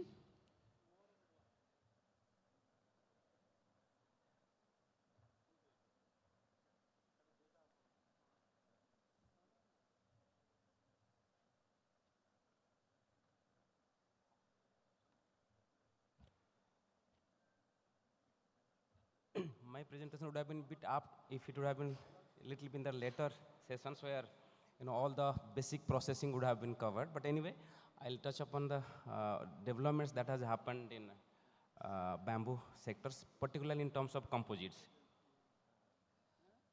The benefits of bamboo has already been well established in our previous video. It was a beautiful video which enumerated everything in it. Okay, just to based on those points that I'm humble, but I'm not very weak. So in that context, there are certain limitations in bamboo from a material perspective, not from the perspective of carbon sequestration or any other aspects. But when you talk about utilizing bamboo, particularly for structural applications, certain limitations are there. There is variable column diameter. Not all bamboo are of same size. They are different, and hollowness is there, and there is also variability in wall thickness and tapering. And because it belongs to a grass family, it contains a lot of starch. Okay, so these are certain limitations that pose problem when we process it for any value-added products, particularly for composites. So that ends up with a lot of wastages. Like that is one of the issue why most of the MSMEs they don't accept bamboo as an industrial product because the wastage is quite significant. If just to give an example of agarbatti industries or maybe bamboo mat veneer industry, the recovery hardly 20 to 30%. So 60% goes as a waste, which makes the product a little bit expensive and the process very expensive. And as a material, sometimes people lack confidence in utilizing bamboo for structural applications. So if you want to address some of those limitations, I mean, it's not limitation from bamboo point of view, but from the material perspective, you can consider. then composites can be a beautiful options to make use of this bamboo for high-end applications, particularly in structures. So the basic processing steps are quite common. As madam told, I mean, in the video it was shown that preservation is very important. So well-established procedures are laid down, starting from, if somebody wants to have a cottage industry or if you go for a mass scale productions. So facilities and technologies are available. Even preservatives are well established, which can be utilized for prolonging the life of bamboo. A simple method can be just a dipping, or it can go to high-end applications like for pressure and vacuum impregnation. Machineries, I think we are quite good in producing very low-cost machineries for bamboo processing. Whether it can be cross-cutting machines or even knot removal, because it's a special material and it's a special attention in processing. All the machines which are utilized are produced mostly in India, though there still scope is there for improvement in machineries for precision as well as for product fineness, but at least basic equipments are available and they are not very expensive. Okay. So the composites, if we see, mostly it is classified into three broad classes, where mat-based composites are made, and then strip or strand-based, and finally we end up with particles, so that we can have a holistic use of this raw material without wasting any product. Okay. And when you talk about mat-based composites, the basic requirement is mat production. It's a beautiful material, very dimensional, very stable. Strength-wise, it's quite good. But the only issue is the production, because mechanization is still lacking, particularly in mat weaving machines. When we make a board of maybe around 10 to 15 mm thick, we need at least around 6 to 7 layers of mats. And those mats are mostly woven by manually, which is very time consuming as well as labor intensive. That's the reason why mat boards are a bit expensive. Okay, if you can, everybody knows that bamboo is cheaper, but the processing, particularly mat formation, is quite time and labor intensive. That makes the entire product a bit expensive. And once the mat is there, we can give it any aesthetics, whatever we like. We can keep it in form of a bamboo mat, or we can cover it with laminates or decorative papers or anything we want, even with PVA sheets, so that it can be very stable and its aesthetics can be improved. We have bamboo corrugated sheets where the bamboo can be utilized for roofing materials. Okay, we got a patent for this also, and there is a company that is manufacturing in Northeast, but still the products are expensive because there is only one manufacturer for this product. And we have a demonstration structure with this material which have been standing from the last 25 to 30 years without any replacement. Okay, so it's a beautiful alternative for asbestos sheets or even for galvanized tin sheets. These bamboo mat boards, they can find application even for door frames, for even any size of doors. Standard doors can be manufactured, or we can have any look, molded doors can be manufactured out of this material. So it is not a, it competes with flush doors, like which is traditionally being used in other composite industries. So this is a small house which is demonstrated in our campus, where all the materials have been utilized to demonstrate a structure, and this structure is almost like around 20-25 years old, but still standing. It is not inhabited, but it's only for demonstration, but still it's quite intact. So this shows the potential of this bamboo materials for any high-end applications.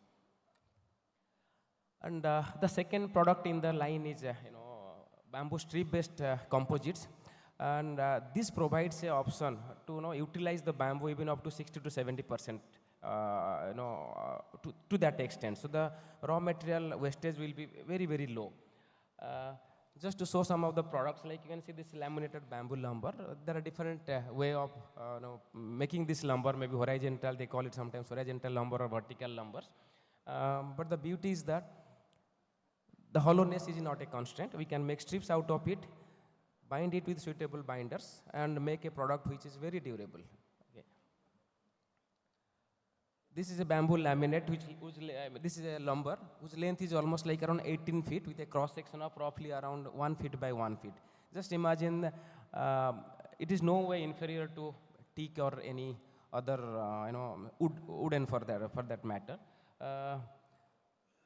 Some structures are being installed in Bangalore where these materials are going to be used, and for that we are just testing the properties, how suitable these materials are for long-term applications, and they are going with a 4-story building with these materials.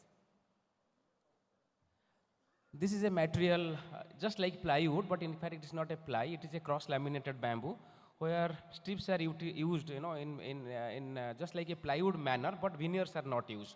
And the beauty of this product is it is dimensionally very stable. We know that bamboo has a unidirectional properties. It is good in one direction, but in the other direction it is not that superior. But this material orients the bamboo in 2 directions so that we have a dimensionally better properties. And these are very suitable for floorings and wall materials, walling. Just to show where we can find these applications, this is a small demonstration structure that we have made in our campus. This entire glass, what we can see, the height is almost like around 12 to 13 feet height, and they're completely made with bamboo composites, and with glass. And this is the inner view, and that is the external appearance. It's quite beautiful. You can't make out whether it is from wood or bamboo. We just want, before promoting, we thought just to expose to the weather condition how it behaves. Though it is treated, we will see whether it is weathers over time by UV exposure or maybe rain and sunlight. So this material I think this is already in the schedule of rates. In the morning, I think Mr. V. Karthik sir, he was telling that some bamboo prices are not there. I think bamboo lumber has been included in the schedule of rates by CPWD. Just to see how the properties appears, like when you talk about bamboo, there is lack of confidence by the engineers. To be honest, in India we have a lot of civil engineers, but if you see any engineer constructing a structure out of bamboo, completely out of bamboo is lacking, because that was not a mainstream of education. When bamboo or wood is coming as a material to mitigate this climate scenario, there is a need that some subjects should be taught in the graduation level where bamboo can be utilized or should be considered as a material for construction, not for a material for decoration, interiors. So it can be a material for structural applications. Just to see the properties, the left one, this is called laminated bamboo lumber, and the right side is bamboo strand lumber, what we saw. The density, we can control the density because we know that density is a very good indicator for the material properties. So by controlling the density, we can modify the properties which will meet our requirement. This is some of the properties. Just to have a comparison, I have put in the bottom the value of teak wood. Just see the first and this MOR and MO. This is nothing but your material strength and stiffness. The teak has a strength of around 94 megapascal and a stiffness of around 12 gigapascal. But if you see the bamboo composites, these properties are even better than teak, almost like 30% higher than teak. So we should not be very, skeptic while utilizing bamboo for structural application, particularly thinking that no, it may not compete with wood. And fire is a bigger aspect because this is assumption that no, if we use wood or bamboo in a building, so it can make it more fire prone. Of course, it is a source of energy, and we always burn bamboo. But the purpose here is different. Here we use in bigger thick, cross sections. The properties can be fire properties can be improved. Just to give one small example, in the left side, untreated bamboo, if you take, the flame penetration is around 15 minutes only. But when you treat it with suitable, we can go even 4 to 5-fold increase in the life against fire. So this provides, life-saving minutes when if there is a fire. So it provides enough ample opportunity, to evacuate and to take out the belongings. So this is I'm talking about only raw bamboo. But when you go with fireproof coverings, this can be manifold. And we have already achieved 2 hour fire rating, up to 2 hours fire rating, which is accepted by industry. Policies. So now when we end up with a lot of wastages, like there are options to utilize bamboo for ethanol production where waste can be utilized. Particle board, MDF, as well as fiber boards, there are also potential fields of applications. But there is also one application where bamboo these particles can be utilized for replacing, plastic. Up to around 50 to 60% plastic can be replaced with bamboo, and you can make product out of it, any structural products. Okay. And these are some of the products that can find application. Institute has already established a lot of centers, common facility center throughout the country, in particular northeastern regions, in Punjab, in Karnataka, where bamboo processing can be carried out so that the raw material availability can be made to the bigger industries. Okay. Some of the factories, actually, they're all, you can tell that monopoly basically. There are some industries only on producing laminates, some on lumber, and one company is on corrugated sheets. So there is a need that a lot of industries should come forward so that this material can become more competitive. So the challenges already I have narrated that irregular availability of bamboo is a big problem, because though India is the largest, in terms of area, it is quite large, around 15 million square kilometer we have. Sorry, 15 million hectare plantations are there, bamboo coverage is there, but still the availability is a constraint that needs to be addressed. Then post-harvest treatment needs to be properly followed. Technology transfer is lacking, though technologies are available, but it's not being implemented in a true sense. And we are already struggling with China for competing with them.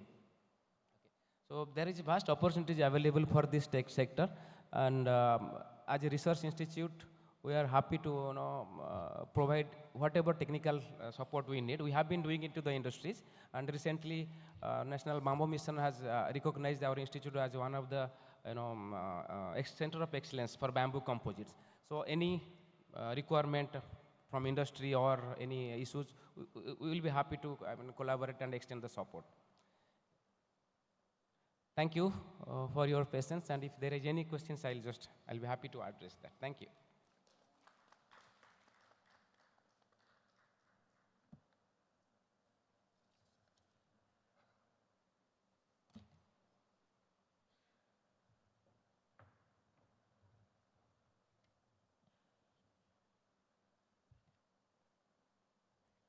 Thank you so much for the vivid presentation that gave us a lot of ideas and information.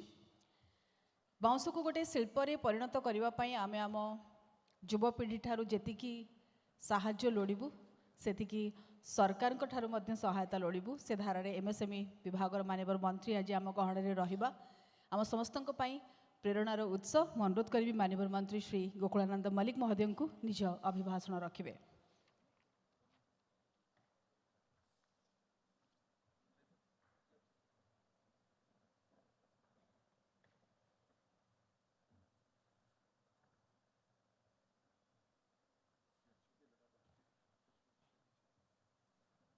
जय Jagannath. Bamboo conclave 2026 भव्य दिव्य भाव में आयोजन करिथिबा one future foundation and कोऑर्गेनाइजर भारतीयम निश्चित भाव में गोटे स्वागत योग्य पदक्षेप एवं आमर संस्कृति परंपरा सहित जड़ित बाम्बो ताकू नहीं जीविका निर्वाह करने सहित अर्थनैतिक उपार्जन करने यही दिगरे आज ओडिशा तथा ओडिशा बाहर आसीथिबा अनेक बंधु माने मु समस्त को स्वागत करुच्ची। सभी को हम स्वागत करते हैं जो ओडिशा बाहर से आए हैं और मंच पर बैठे हुए सब जो बाम्बो एक्सपोर्टर्स है सबको ओडिशा माटी को मैं स्वागत करता हूँ, प्रणाम करता हूँ। बंधुगण, निश्चित भाव में यही कार्यक्रम गोटे नियारा कार्यक्रम जोटा कि आमर पंडा बाबू एवं कहूले जे बाउंस उपरे एते गुड़ाए जिनस करहब से कथा मध्य मु दुई बसिला पर अनुभव कली। जे आकु नहीं आमे आगकू बढ़ी परिबा या आमर जीविका निर्वाह सहित अर्थनैतिक उपार्जन ग्रामीण अर्थनीति को सुदृढ़ करने निश्चित भाव में गोटे स्वागत योग्य पदक्षेप आर बहुल प्रचार प्रसार सह आकु बहुल मात्रार व्यवहार करवा एवं आकु आगकू केमती गोटे चाष रूप में आम परिणत करने समस्तंकर उद्यमर आवश्यक रही। आज जे देखा यही परिस्थिति रे आमर सरकार ओडिशा सरकार अभी आमर जातीय बाउंस सम्मेलन जो बैंबो सम्मेलन होता 2026 रे आपण मानकु समस्त को मु आज यही सम्मेलन को स्वागत करुच्ची साधुवाद मध्य जनाऊँची। आमर जो लक्ष्य रही 2025 जो अनुष्ठित होता पूर्वोत्तर बाउंस सम्मेलन तार सफलता निश्चित भाव में आज कनक्लेव एवं नूतन भाव में आपको गढ़ी तोलिबा प्रयास बाउंस सबुज सुना वाली कह जाए जे ये गो माने ग्रीन गोल्ड आपको आम केते व्यवहार करिपरिबा तार केते उपयोग करिपरिबा तेणु आपको करने आज बाउंस केवल झुड़ी आम जिते जानिलु पिला बेले आम केवल देखुलु आर बहुल व्यवहार झुड़ी कुला आपणकर सुंगुड़ा जो माटी बोहिबापाई अनेक कथा ए धान रखापी विहन साइवाई करा जाउथला किंतु आज जो टेक्नोलोजी जुगरे आपको बहुल व्यवहार करी एठे कागज ठू आरंभ करी आपणकर टाइल्स पर्यंत एवं आपणकर जो रही विभिन्न आसबाब पत्र मध्य आज निर्माण करिबारे बाउंस को आम बहुल व्यवहार करि परिबा। आज जे देखिबा एठी मु देखुथली आकु शिल्प जन सुजन मध्य करिसंती आज आसाम रो एठी बंधु माने मध्य आसीचंती जो बाउंस को व्यवहार करी केमती ओडिशा रे मध्य आमे आगो को जाई परिबा तेणु आम सरकार एमएसएमई रे मध्य भारतर एमएसएमई जो जमती रही भारतर अर्थनैतिक मेरुदंड से क्षेत्र में बाउंसर गुरुत्वपूर्ण मध्य भूमिका रही आपको आम निजुक्ति सुजोग ग्रामीण अर्थनीति रे परिणत करने ये प्रयास अत्यंत स्वागतयोग्य व्यापक कर्मसंस्थान बाउंस शिल्प भारतर प्राय 20 लाख रु अधिक लोक ए नियुक्त अच्छा मुझे जानिला पर आश्चर्य हो गली एवं मु देखिली यार इनफॉरमेशन मु बाहर करूली 1600 रु अधिक प्रजातिर बाउंस अच्छी मु आसला बेले मोर पीएससी को पचारूली मु बाउंस माने दुई प्रकार जानी गोटे हूँ कणी बाउंस आ गोटे हूँ गाँव में सुंदरी बाउंस जोटा कंटा कंटा थाए सीटा है कणी बाउंस जोटा सीधा ऊपर को जाए सी है सुंदरी बाउंस किंतु 1600 प्रजातिर बाउंस अच्छी एवं आर मु देखुली भारत वर्ष रे पाखापाखि 6 लाख कोटी टर्न ओवर अच्छी माने आम ओडिशार द्विगुण वार्षिक जो रही बजेट तार 2 गुण रही बजेट माने यार टर्न ओवर रही तेणु व्यापक सुजोग ओडिशा रही ताकू आमे केमती इंडस्ट्री भाव में ताकू ग्रहण करवा ताकू आग को नवा यही दिगर मध्य आज आमर व्यावसायिक सूत्र रे आकू आमे परिणत करवा आसंतु आमे समस्ते मिलीमिशी यही क्षेत्र को आग को नेबा आर सुदृढ़ प्रचार प्रसार करने सहित निर्माण क्षेत्र में आपको आम केमती अधिक रु अधिक व्यवहार करवा आउ आपको एमएसएमई मध्य जमती आमे परिणत करने जो माने इंडस्ट्री करेंगे सरकार तरफ ओडिशा सरकार तरफ अनेक सुजोग मध्य रही मुझे पंडा बाबू कहूली गंजाम रे आर कौन भविष्य अच्छी से कहते गोटे जदि भल इंटरप्रेन्योर मिल पार ताहले गंजाम जिला एवं आपणकर मयूरभंज जिले में ओडिशार अनेक संभावना रही तेणु निश्चित भाव में आम नुआ जो माने इंटरप्रेन्योर बनिबे सरकार तरफ समस्त प्रकार सुविधा सुजोग जोगे देवार व्यवस्था करवा यही दिगरे माननीय मुख्यमंत्री मध्य तांकर मेसेज दे सारी जे आकू नहीं आमे केमती भविष्य अधिक सुजोग सृष्टि करि परिबा तेणु आज जो कथा कहते बायो इंधन एमएसएमई यूनिट गुड़िकर बाउंस इथान ऑयल रे मध्य व्यवहार है तेणु बहुल व्यवहार को आकू ता सहित आर उत्पादन आम केमती वृद्धि करवा आको बाउंस को केमती जमती धान चाष कले आमको एकर पिछा कौन मिले बाउंश चाष कले केते मिलिबो पंडा बाबू कहि परिबे। तेणु लोकंकु चाष रूपरे आको व्यवहार करिवार आवश्यक रही जे केवल जे आज जदि मु भावुची बाउंश चाष रे एते पानी रो आवश्यक नथिबो, पानी का जरूरत होता है ज़्यादा ना कम पानी में बांस वो बेम्बो हो जाता है, कम पानी में भी हो जाता है। तो हमारा उड़ीसा में ऐसा लैंड बहुत है, उसको भी हम उपयोग कर सकते हैं।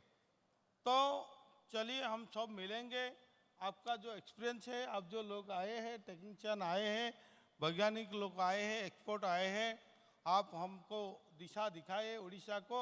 हमारा पंडा बाबू है जो ऑर्गेनाइजेशन करते हैं, उसको लेके हम कैसे नया एंटरप्रेन्योर क्रिएट करेंगे और स्लीपर के रूप से उसको हम देखेंगे।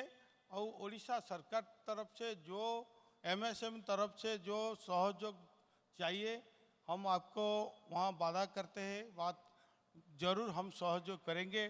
जमीन के साथ अगर मैं तो आपको स्वागत करता हूँ, जो बाहर से आए हैं, उड़ीसा बाहर से आइए उड़ीसा में भी वो फैक्ट्री लगाइए, हम देखेंगे और आपको देख के हमारा उड़ीसा में भी नया जो युवक लोग हैं वो नया एंटरप्रेन्योर भी बन सकते हैं।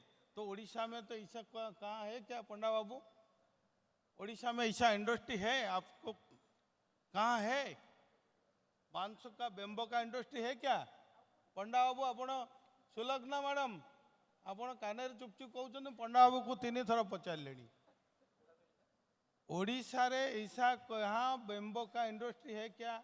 एग्जाम्पल देने के लिए, घुमाने के लिए, दिखाने के लिए, जो जिसको देख के हमारा युवा लोग वहाँ एक्सपर माने उसको देख के आगे बढ़ेंगे। नहीं है आप ऐसे जैसे कॉन्क्लेव कर रहे हैं, कोई तो इतने बड़ा बड़ा लोग भी बैठे उड़ीसा का मैं देख रहा हूँ, उसको बोलिए एक बनाए देखेंगे। जो हमारा एक ओडिया में एक कहावत है, जहाँ जोटा न देखिबो दुई वचन ना को परत न जीव से कथा। तेणु आखिरे न देखिले हम अगर नहीं देखेंगे तो विश्वास नहीं होगा जे इतना बाउंस को लेके भी इतना हम एंटरप्रेन्योर बन सकते हैं। तो उसको आप बनाइए। अगर सरकार का जो सपोर्ट चाहिए हम आपको सपोर्ट करेंगे, जमीन चाहिए जमीन भी दिला देंगे। तो चलिए हम सब मिलके वो क्षेत्र को आगे लेंगे। अभी हमारा प्रिय प्रधानमंत्री भी PM विश्वकर्मा में जो आर्टिजन जो ग्रुप हमारा पुराना जो है बेम्बो काम करते उसको भी हम सपोर्ट करते हैं। अभी PM विश्वकर्मा में बेम्बो जो काम करते उसको भी हम उसमें ऐड किए हैं। बहुत ग्रामांचल में उनका उपयोग हो रहा है, उनका व्यवहार बहुत हो रहा है अभी भी। लेकिन अभी जो टेक्नोलॉजी आ गया, प्लास्टिक आ गया, उसके बाद हम बेम्बो को भूल गया। फिर भी हम फिर वही जमान को आ जाएंगे। वैसे जैसे अभी पंडा बाबू बोल रहे थे, अभी जो हम टाइल फ्लोरिंग में डाल रहे हैं, बेम्बो को भी हम टाइल रूप से व्यवहार कर सकते हैं। अगर अवेलेबल होगा तो पक्का वो तो देखने के लिए बहुत अच्छा लगता है। हम जब जहाँ घूमने के लिए जाते हैं, आसाम जाते हैं, शिमला जाते हैं, अभी भी हमारा उड़ीसा में कुछ कुछ जगह में बेम्बो में कॉटेज बना है, वो देखने के लिए बहुत अच्छा लगता है, रहने के लिए बहुत भी अच्छा लगता है, उनका शौकीन भी है। चलिए मैं आपका वही कॉन्क्लेव का पूरा उन्नति चाहता हूँ, कैसे भी वो आगे बढ़िए। सरकार तरफ से जो आपका रहेगा दाबी रहेगा हम उसको पूरा करेंगे और वो जो बम्बो कॉन्क्लेव को आगे लेंगे, उसका बहुल प्रचार करके कैसे नया एंटरप्रेन्योर बनाएंगे। आइए हम सब मिलके विकसित उड़ीसा, विकसित भारत में बेम्बो का भी अवदान ज़्यादा रहेगा। सबको बहुत बहुत नमस्कार, बधाई, जय जगन्नाथ।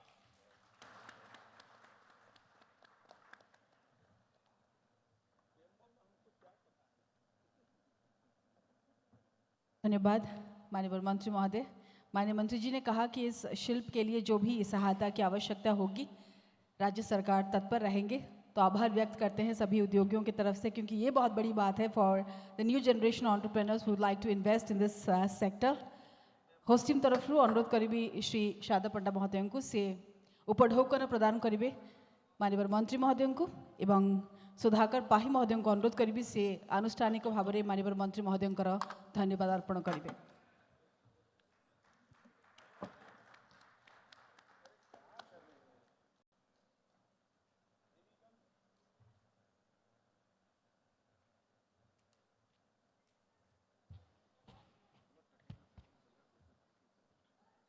ଆଜ୍ଞା ମୋର ସମସ୍ତଙ୍କୁ ନମସ୍କାର।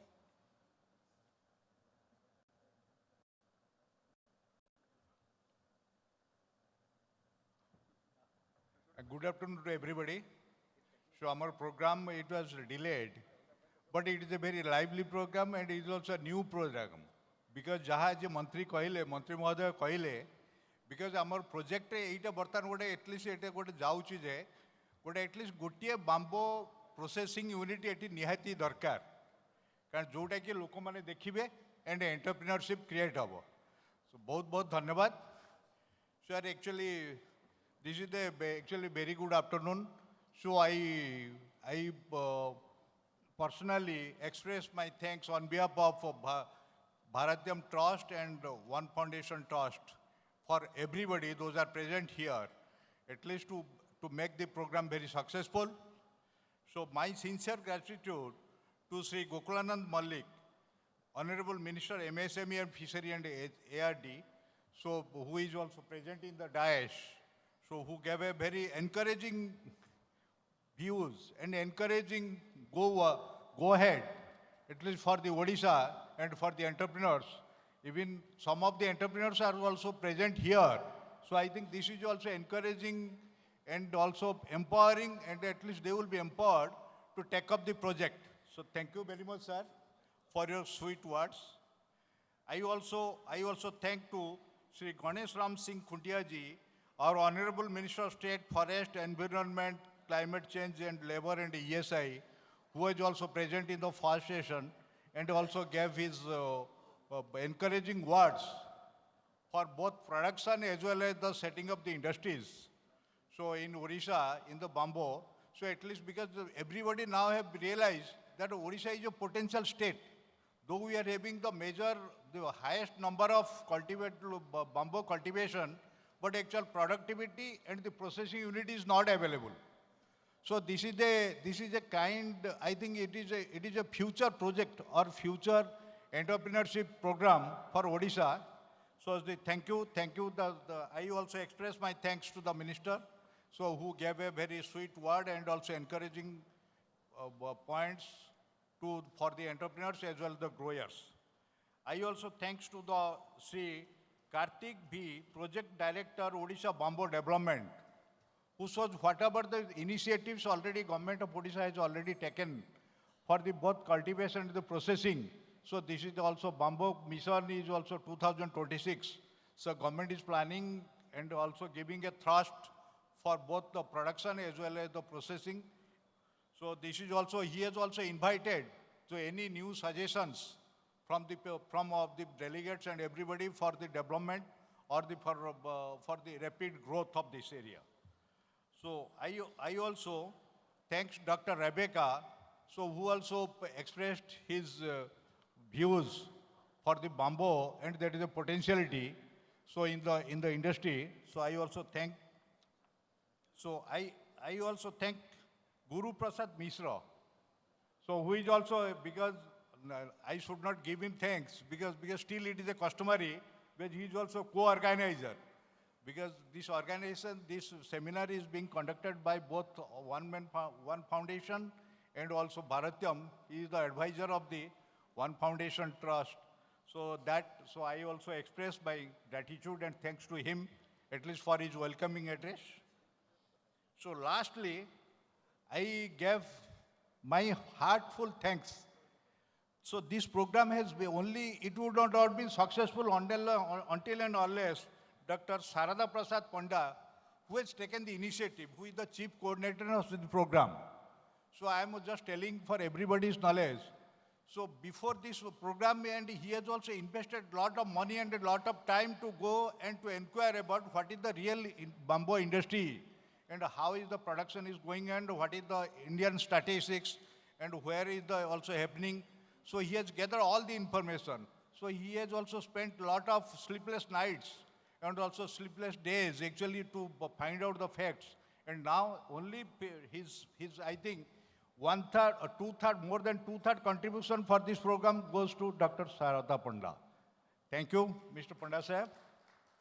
So lastly, also I thanks all the entrepreneurs, all the technical peoples and the persons. Even also I thanks, so even some eminent social worker, Sri Jagdish Prasad Khadang and others, so those have encouraged because he has taken a role, so he has voluntary, he has invited lot of from the district level people, those are interested in the cultivation as well the processing. So I thank you, Khadanga Sahib, at least for encouraging the at least local people from the Odisha, from the other from the different districts. Thank you, sir. So I also lastly, so I give thanks, I express my thanks to the media persons, cinema photographers, and all the organizers, and the office bearers, and the hotel people, so at least to make this program more successful. Thank you all.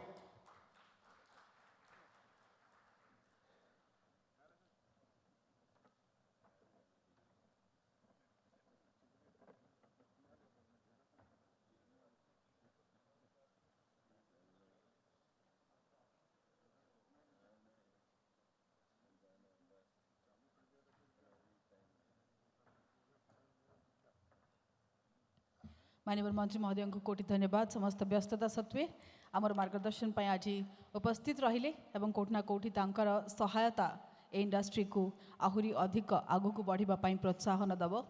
Can we all give a round of applause to Honorable Minister Shri Gokulananda Malik ji for his kind presence, graceful words, and the strong support towards this industry that definitely means a lot to us.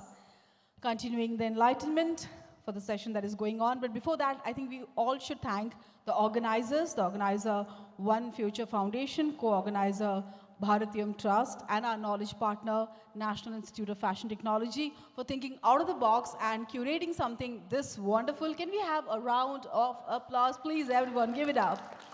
The host team has worked really, really hard, and they deserve all love and support. And with that, we quickly move on to our next speaker, who will be Shri Narendra Kumar Mittal. He'll be speaking on development of indigenous technology for mobile bamboo treatment and bioresource recovery. He's an innovator, entrepreneur, industrialist from Guwahati, and Assam being the state that creates beautiful crafts from bamboo. We would love to know the industry there and how quickly we can love and learn from our neighboring state. Shri Mittalji, please enlighten us.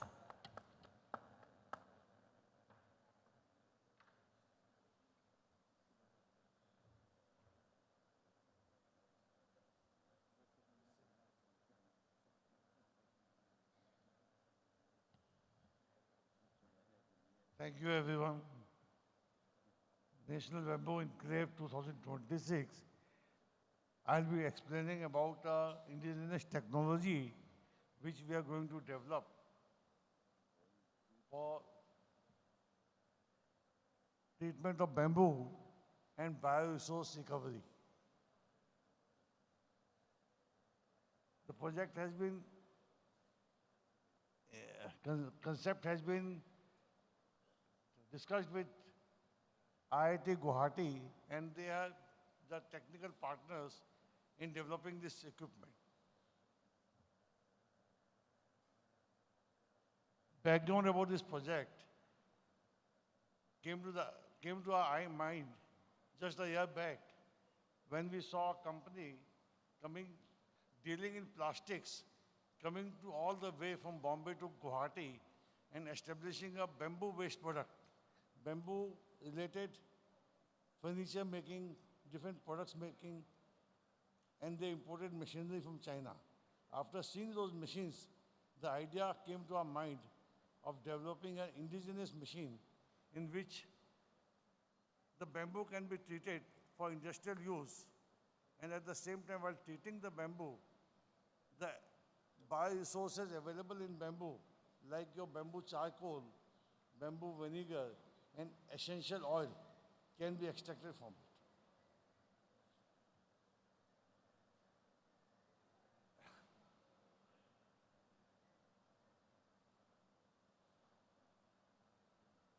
Our main objective in this is to make treated bamboo available for the industry for making different type of products.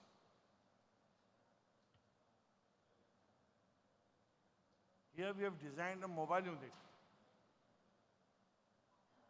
Main reason for designing a mobile unit is the cost, reduce transport cost and emissions, as bamboo is bulky and moisture rich. Process the fresh bamboo to get maximum recovery of bioresources. And enable decentralized industrialization in northeastern regions. Small unit can be placed anywhere, can be placed near the plantations, and it can be utilized. Support sustainable regional economic development. Novelty of the proposal is that mobile and decentralized bamboo heat treatment system, simultaneous valorization of solid, liquid and gaseous fractions, reduce logistic cost and carbon footprint, adaptable design for different bamboo species and moisture levels.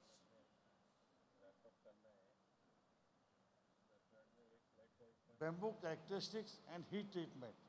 Structure. Natural composite of strong fibers in softer matrix fiber.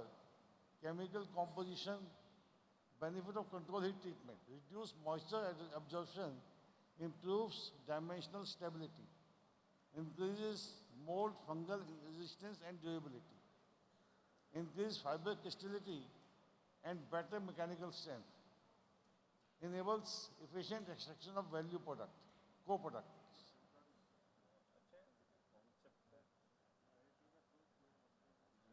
For treatment of bamboo, there are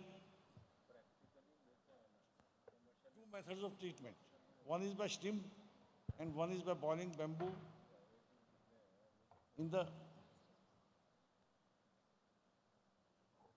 in steam treatment, a pressure has to be created in the vessel from 2 to 2.5 bar.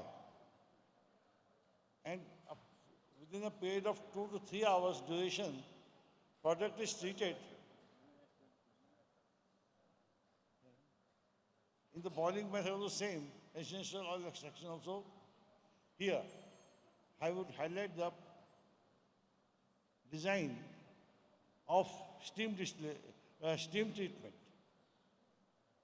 Here, a furnace is there for generating steam in the steam generator. Below the steam generator, we are putting a container to put all the bamboo waste, which will be converted to charcoal. And whatever smoke is coming out of that particular vessel will be condensed and bamboo vinegar will be extracted.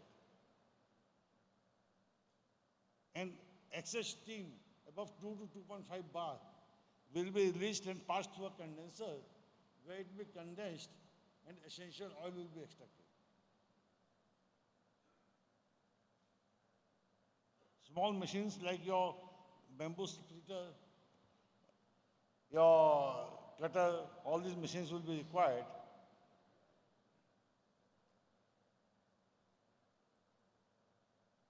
This is a machine where we are boiling bamboo along with water. Treatment is done in the same manner. Time here also 2 to 2.5 hours. Same process, treatment is there. And there will be one more unit.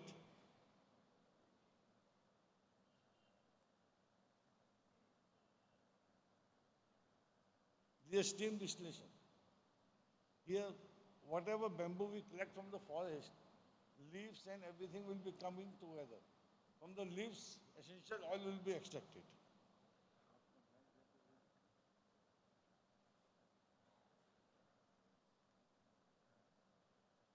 Research challenges in this particular system: optimize steam pressure, temperature, duration, and bamboo species, mechanical testing like your tensile strength, compression, hardness, before and after treatment, comparative performance versus steam and boiling water-based treatment, vessel design for safety and efficiency, solar dry facility for efficient drying, but we will be using our hot air dry. Thank you.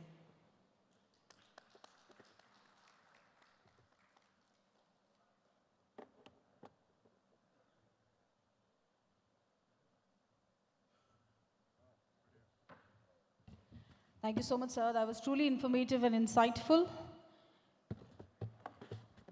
And I think we should give him a round of applause for sharing his thoughtful insights. Having said that, we quickly move on to our next speaker. Shri Sanjay Singh is the partner and principal consultant at Green Solutions India. With 27 years of professional experience in sustainable materials engineering, he specializes in wood-based developments, composites, and bamboo engineering, and has worked extensively on integrating natural materials into structurally sound and environmentally responsible projects. Known for his strategic insight and hands-on approach, he has contributed to advancing sustainable construction practices across diverse applications. We so look forward to hear from you, sir. Please share your thoughts.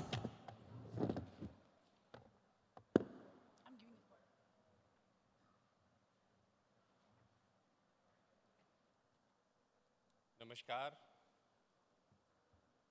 हम सभी bamboo के बारे में तो बात करते ही हैं, लेकिन जिस पर्सपेक्टिव से बैम्बू को देखना है अभी तक I'll be mixing Hindi and English, please.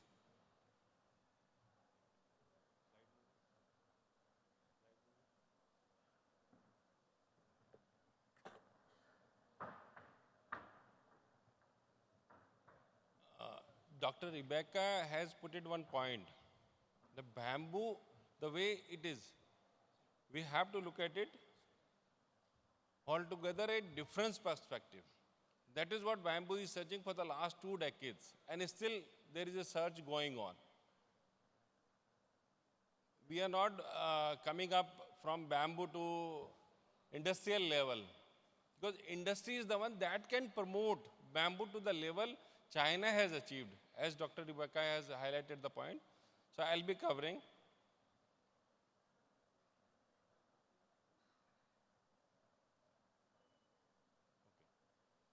I'm just taking why we need bamboo. This is a particular question everybody is asking. Then what is the use? You can see this. What we are harvesting is the timber. Like 50%, nearly 50% Odisha is having timber resources available. But at the world stage I am talking about, 50%, 5 billion trees we are planting. Just 5 billion worldwide. And what we are harvesting is 10 billion, just double to that. That is why we need. Timber is a substitute, it takes decades. Generally 3 to 4 decades, 30 to 40 years to come up in a forest manner. Whereas bamboo can come up in 4 to 5 years. That's why we need bamboo. And it is essential. In this, we all know, because this is a general thing, everybody knows how the bamboo is growing in the last 10 years. The thing is, bamboo still has glitches at the data level. Somewhere between 2011 is the first data we get in. Later on, in 2025, supposed to happen, but still that data is not published. My point here is, on the below side, you see here, the dense forest is reducing. But what we are getting out of it is the pure forest that is increasing. In 2011, you see the 638 square kilometer, only the dense forest was available, pure forest in India. And what industry needs is a forest. If there is no forest, how the industry we can imagine? The industry will come up for what? Scattered bamboo. You know, in nearly the 5 years, it has gone, you see, 5,500 square kilometers is a pure, dense forest. That's what industry needs. That's where the multiplication is coming. But the progress is so slow, we will take, if we have to imagine the industrial level, it will take another 25 years to come up to the large scale industries, the corporates to join in.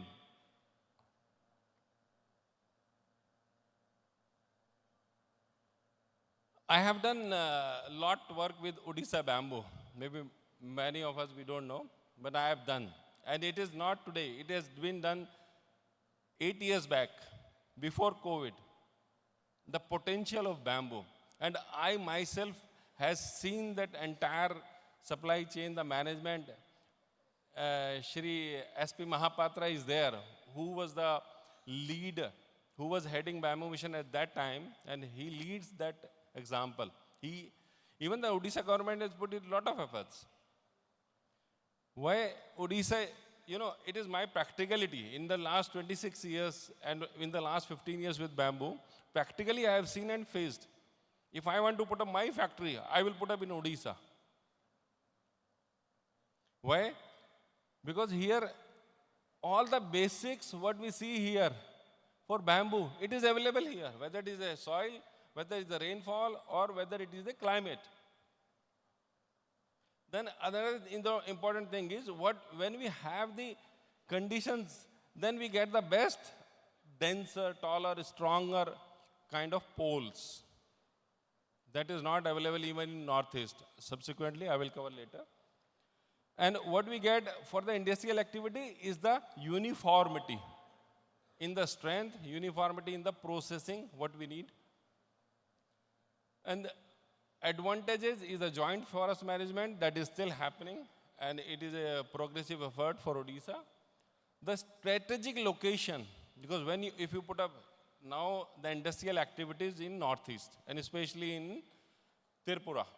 But from coming Tripura and bringing the finished goods to this mainland, it takes thousands kilometers. So we can see the value chain, what is available and advantage for Odisha. You see, I have put a comparison here between Odisha and the other prominent states who are governing bamboo. And I'll taking only 2 points. What is good? You see here, the community involvement, rest everything we can see here, and all this data is available with the One Future Foundation people. You see the community involvement, it is the largest and the deepest in Odisha. This is the advantage. But we are not taking care of it very well. And another important thing is the commercial activity, the cost competitors. If you compare with this availability of the skills, what we call, and the community involvement, it is all down, nothing. And now the thing is, like, we all as a professional understands bamboo, but is it taking it forward? Until unless we all come together, we cannot move it. We are pillars here. We have seen, and we are looking at you. There are pillars in the stage and on the audience, but it is not taking us everywhere. In the last 15 years, we are seeing the same thing. What we can do to change this is the product. My single motive is the product. If one person selects one product, we have 6 stalls outside, and if you just choose one product, that one product itself is an industry. It does not take, you have to have 50 crores in your pocket. It can start from as low as 20 lakh, and you can go to the scale of industries. So money is not a factor. The factor is what? Something else. It is the individual, it is the community who has to come forward. Yes, I have a product and I want to make it forward. Processes are very well established, like Dr. Sethi has already confirmed.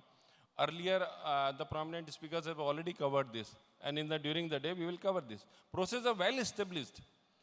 Plywood is a general concept, and it is established in India for the last 60 years. So we cannot be questioning like we are not having processes and we have to move to China for everything. People is the thing, I am also involved with that. That skilling at the level where we can manage an industry. As far as my knowledge, where I was involved, VNIT Nagpur is the only institution who is giving bachelor's in architecture, particularly with bamboo technology as a electives, as a subject. And it has been done with the 5 years of many people's contribution. In Odisha, we are planning the training center, but it should be planned not at the skills artisan level. Artisans will carry on from generations to generations, but industry is the one. So perspective is supposed to be industrial activity. I will talk about the market, where everybody is scared that where I am going to, what I am going to make and what and where we are going to sell it. So there is a huge ready market. This is general thing, right? We are talking about bamboo wastages. I myself is not talking about that. I've never been in the last 15 years promoting that. It is the collective thing. It is the collection of industries at one place. Bamboo park means you have an anchor industry, and this can be the anchor industry. You have a plywood, you have a board, you have a different kind of engineered goods. That is an anchor industry. And the wastage out of it. One is the skins. That skin goes to the agarbatti. We talk about that bamboo processing is taking 15%, hardly 14-15% output from the bamboo. So it is not the bamboo's problem, it is our thinking.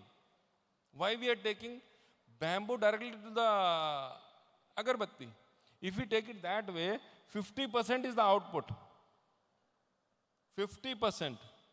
And I'm not saying anything here impractical. This all is happening. Visit Tripura. It is all happening. Cluster of industries, same way. Your wastage is my raw material. And like Dr. Sethi has said, IPRITI has done, IWST is doing. This is Kerala State Bamboo Corporation factory. For the last 45 years, they are running the factory. And we are talking about technology, or we are scared with. One point I have an answer to this, that this is not handmade. This is machine made. I'm not saying that you put a robot and start doing it. It is our responsibility to bring more jobs to our own people, to their hands. But at least 25% of that skills, we can put it to the machines. And these are machines readily available and in service within India. So if you make it the cost comparison, it will come down and the productivity immediately will go up. The productivity will itself will reduce the cost. Anything that comes to the waste, you can put it for the energy level. That is also nearby, everywhere it is applicable. This is something I made myself, the energy igniter. What I'm talking about, all these are exportable market. Here, the 50% is the wax and 50% is the waste, all kind of waste, that is in dust. The important thing, how to collect the waste. If the industries are not together, every village, you cannot put it a can. I myself did a project in 2017 with the Tripura Municipal Corporation to collect the wastages. But the project failed within 3 months. Because the cost of transporting the vehicle to village, house to house, there are more than 50,000 houses. That is creating the waste from the agarbatti and just burning it. So we had a thought that let's collect it and put it to a bracket, but it failed.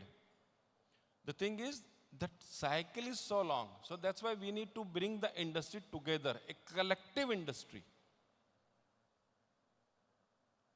These are the things I want to, if all of us want to put up a factory, then what we should be looking for? We should not forget the traditional knowledge, because our bamboo is not Chinese. We are not having one bamboo. We are having a rhizome base, clumps of bamboo, cluster of bamboos.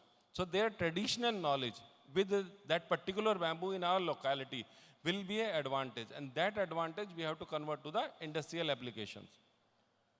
And all the mechanical, physical, chemical availabilities, that is, institutions are there.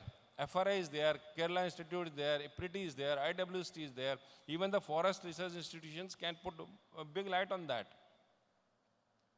This is the criteria, the straightness, the maturity, hollow or solid. It is not disadvantage, it is the advantage. Ma'am, this is something I am very much, I agreed, right? Pardon, right? Because that's why I don't join many conferences, right? Because the thing is, we are not here to say, sorry. See, this is the thing. If anybody want to put up an industry, this is the main criteria has to be. Whether it is bamboo is hollow, the processing will be different. If the bamboo is solid, processing has to change, not the bamboo. I gave practical example. Dendrocalamus, solid bamboo, between Maharashtra and Odisha. The Odisha one is the best one. So what we should be changing? If I have to make a board with 40% output, not 20%, 22%, as we are discussing with Dr. Ajay, 40% output with the Dendrocalamus.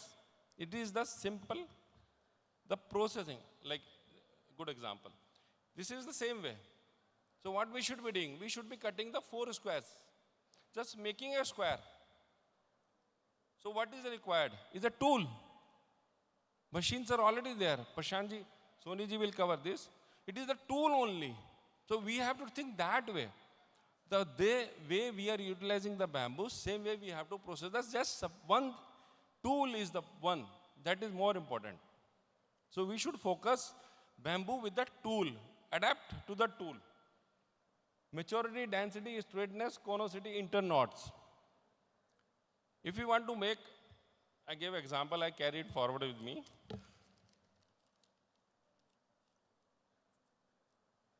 This is cutlery, 8 inches. And any bamboo you take it, you will find a almost 98% similar between the interknot gaps.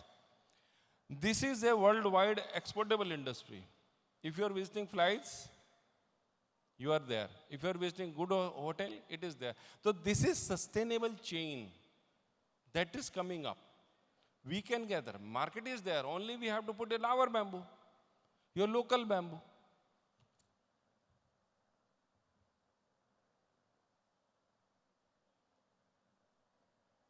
With this, I'll be going very fast as the time says. Industries we know.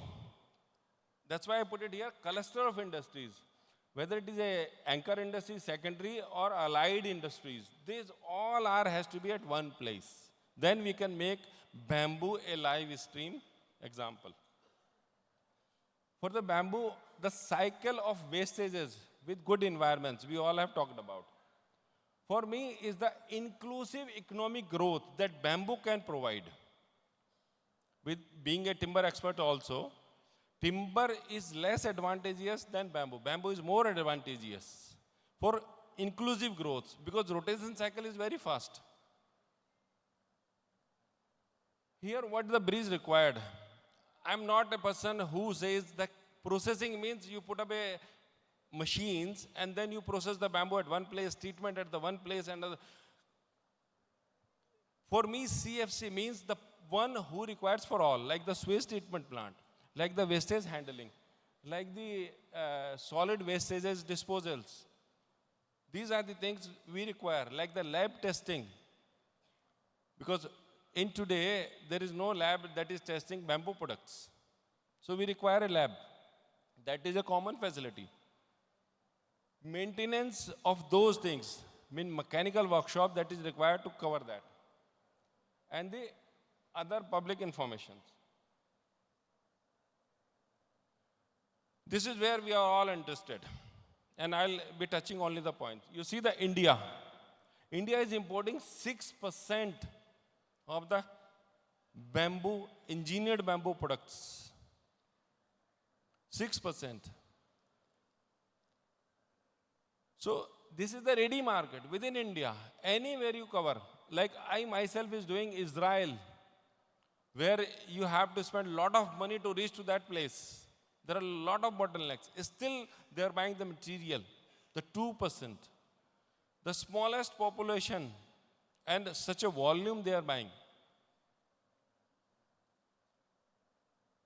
You see and these are the figures that is readily available. You can check this because this is the data. I have given them the data, my live data. You see here, all the things better here. You see here. The handicrafts, what is handicraft and where is the indigenous product? The 900 or 1 billion and where we are having just nearly 0.10. The difference between handicraft. That's why we are saying the handicraft is the good, we have to preserve it. But handicraft will not tackle on the industrial activity. This data itself is proven. You see here, these are the, as we go to the industrial activity and you see the graph. In the last 10 years, because we closely monitored China and we sourced the data, you see here, they are growing. What pace they are growing? This is the pace they are growing. In the 10 years, every year they are increasing 100 million, every year. And the sector we must be covering, we all must be covering. It is this. This is where I am saying. You can start an industry from 25 lakh and you can go as good as 50 crores. This is the sector. And this product is from this sector.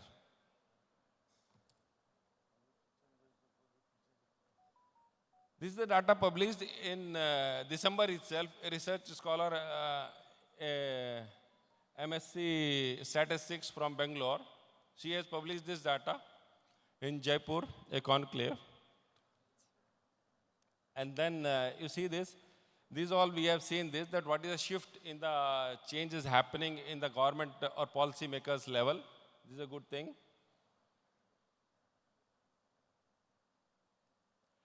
These are the predictions for the coming decades. In the next 10 years, the imports are going to stable, but the exports have a tremendous opportunity to increase this. And this data by Ms. Singh is proving that. And it has been already published in the world-renowned magazine. You see the data. So in this, if you want to check more on this and in depth of this paper, then we can check with these numbers. We have seen these products. I want to add, like Dr. Sethi, we are discussing this. This is proven. IIT Kharagpur has did the structural soundness of this material because this is 1,111 shops and is still in the Digha beach, the entirely newly developed the beach seaside, where we have seen the even typhoons. We have seen this, and this structure is still standing. So these are the luxury of bamboo. You can take anyone, you can choose one product. This itself is an industry. This itself. You don't need to go to hundreds of products. One product itself is a complete industry.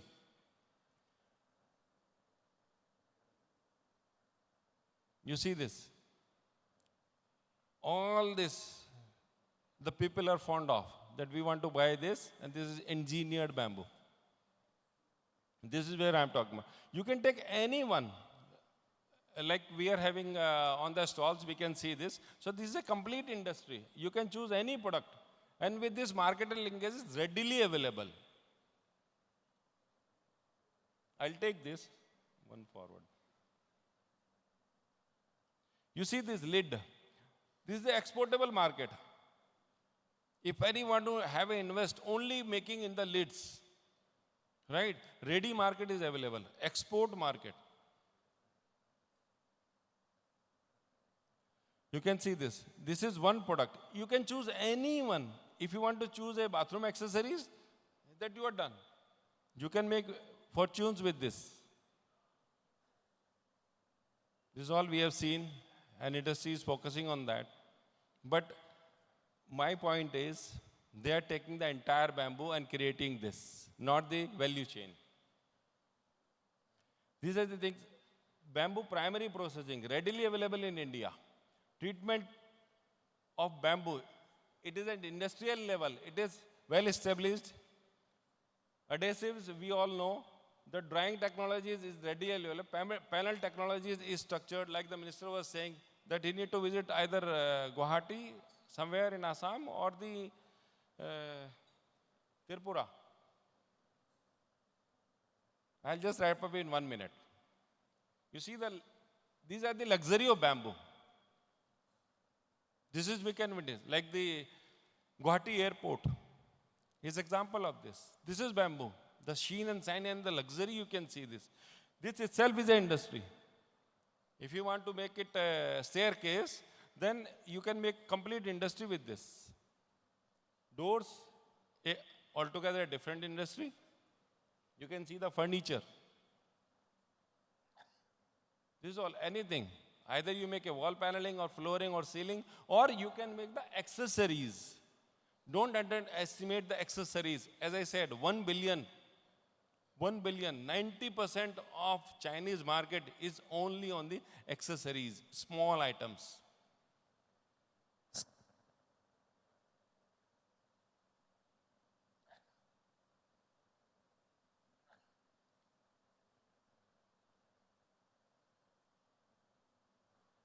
Now I make only 2 points.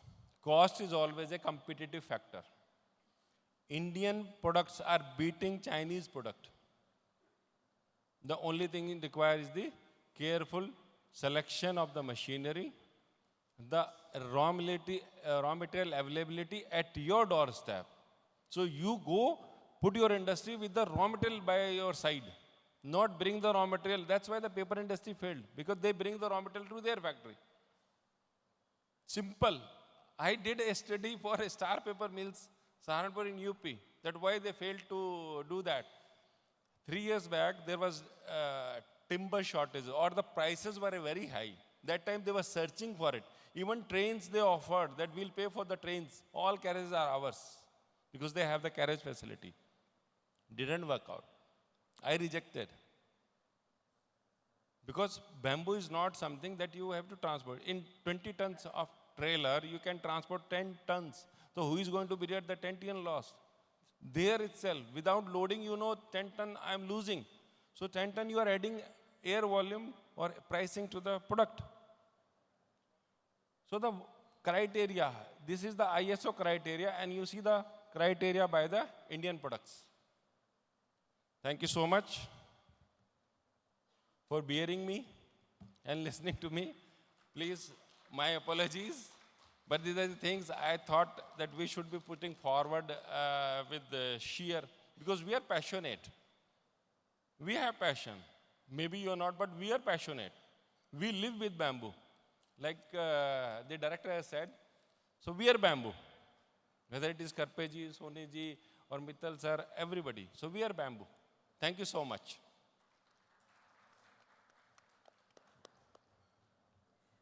Can we have another louder round of applause? Thank you so much, Mr. Singh. I think we should apologize for having less time in hand when we have experts like you to share your stories. And this clarity of thought was really needed, that how far we can go while industrializing bamboo. Having said that, we'll take one more step ahead.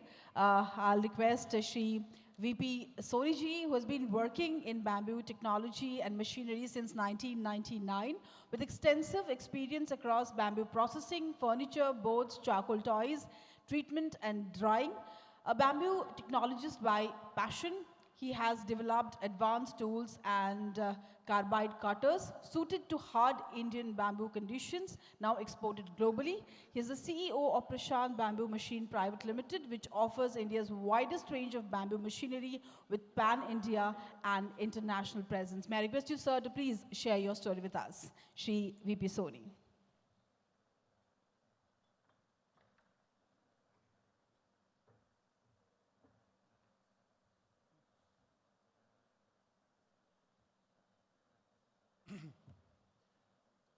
Jai Jagannath. Good afternoon. I am Ved Prakash Soni from Nagpur, Prashant Bamboo Machines Private Limited.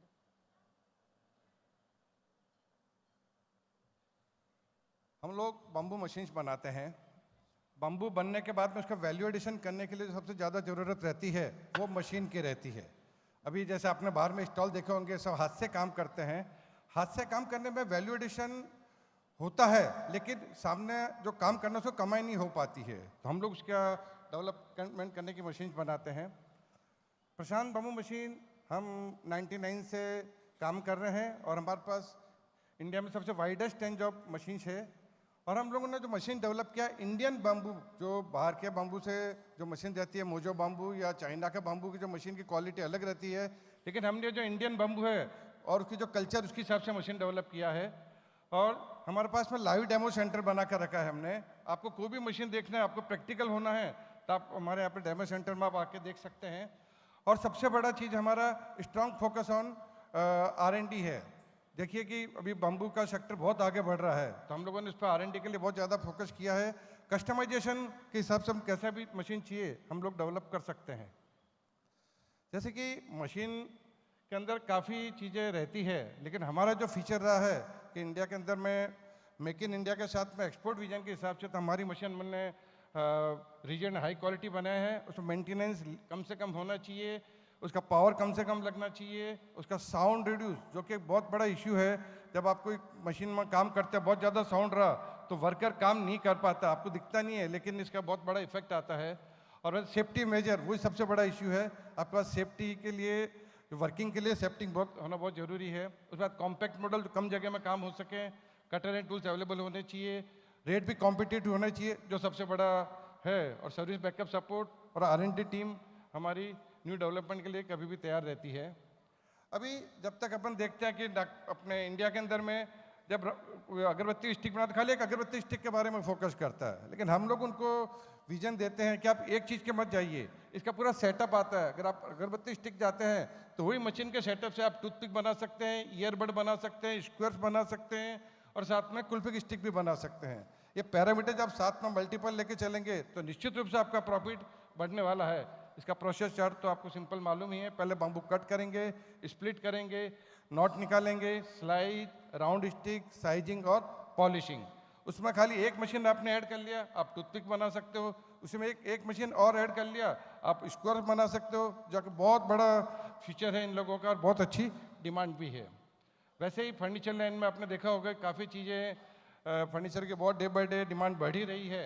तो उसके अंदर जो machine, regular जो machine आती है, sending की, turning की, cutting, drilling, अभी हमने एक स्पेशल मशीन उसके लिए डेवलप किया है।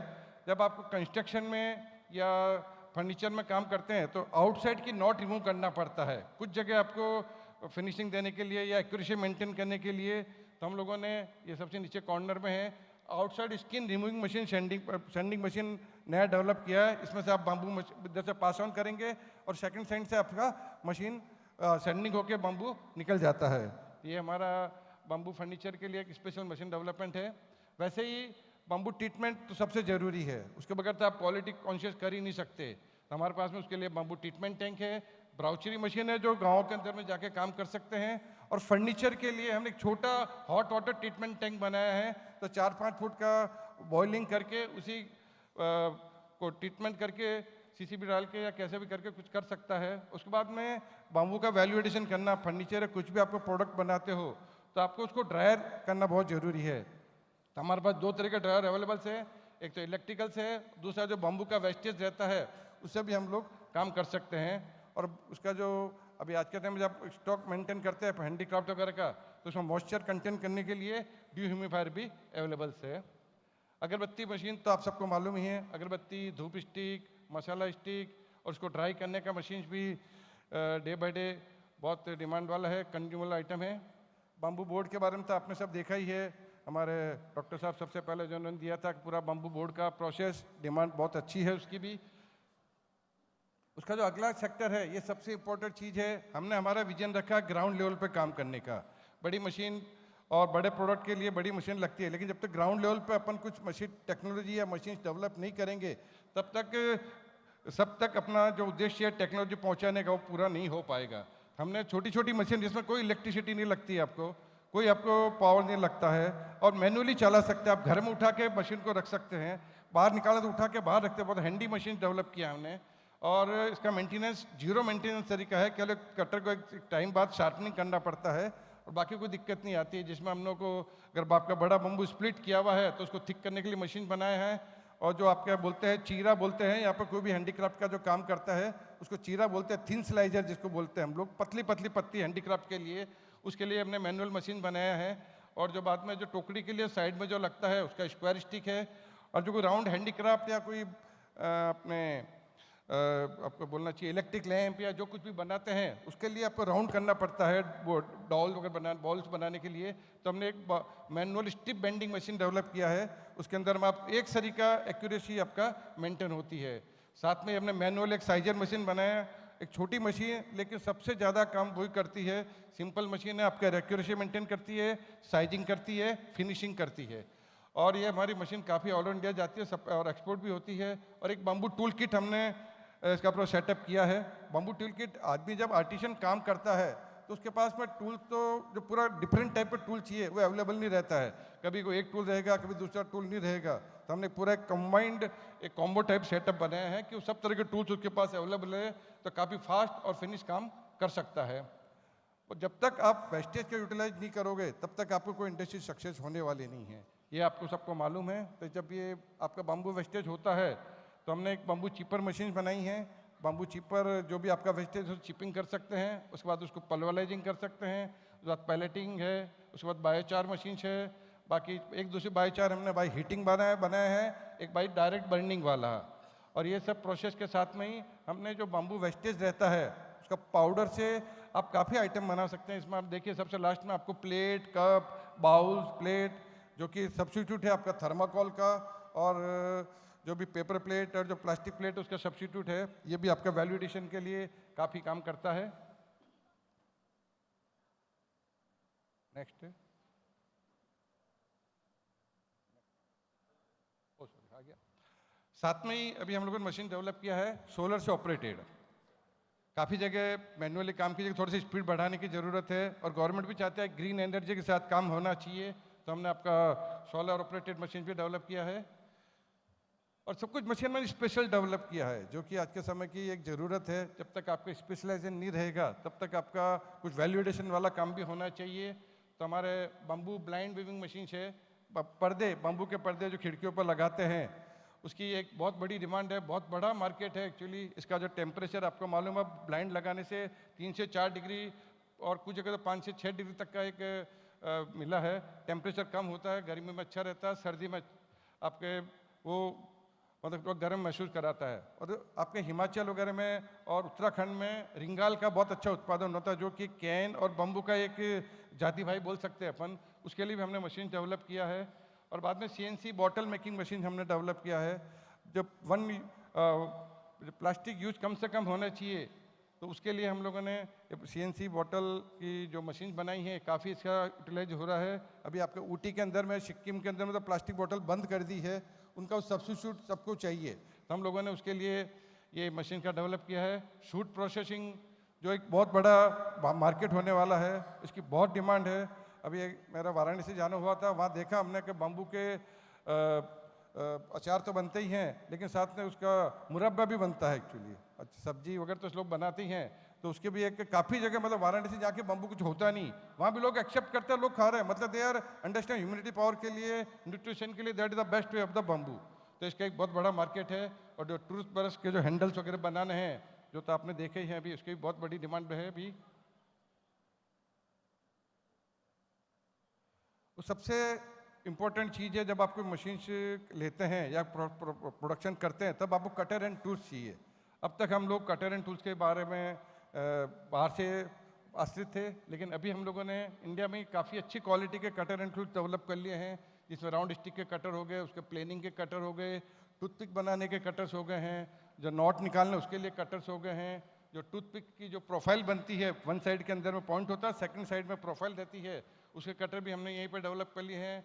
स्लाइजर ब्लेड जो D2 मटेरियल की जो सबसे बेस्ट क्वालिटी तो भी हमारे यहाँ बनती है। स्क्वायर स्टिक है, स्पेशल थिन सॉ कटर हैं, प्लास्टिक के जो रोलर चलते हैं राउंड स्टिक के लिए, और डायमंड व्हील्स है, स्पेशल सॉ है, ये सभी इंडिया में डेवलप हो गए हैं। और अभी गर्व की बात बताता हूँ कि हम अब एक्सपोर्ट करने लग गए हैं। इसके अंदर आपका अपॉर्चुनिटी और चैलेंजेस तो अब आपको मालूम ही है कि डिमांड तो बहुत अच्छी है इसकी, गवर्नमेंट का भी सपोर्ट है, रिस्ट्रिक्शन कर दिया उन्होंने कुछ चीज़ों पे, प्लास्टिक का ईयरबड वगैरह पे, टूथपिक पे, इसमें कार्बन क्रेडिट का एडवांटेज है, इसकी राइजिंग डिमांड बहुत अच्छी बढ़ रही है, लेटेस्ट टेक्नोलॉजी मशीन भी इंडिया में अवेलेबल है। ठीक है, हम मानते कुछ मशीनें अपन अभी नहीं बना पाए, लेकिन काफ़ी मशीनें अपन इंडिया में डेवलप हो गई है और लार्ज स्केल एम्प्लॉयमेंट अपन जनरेट करें रूरल और ट्राइबल एरियाज़ में। और चैलेंजेस भी काफ़ी, स्टैंडर्ड रॉ मटेरियल अपन को मिलता नहीं है, सबसे बड़ी दिक्कत यही जाती है।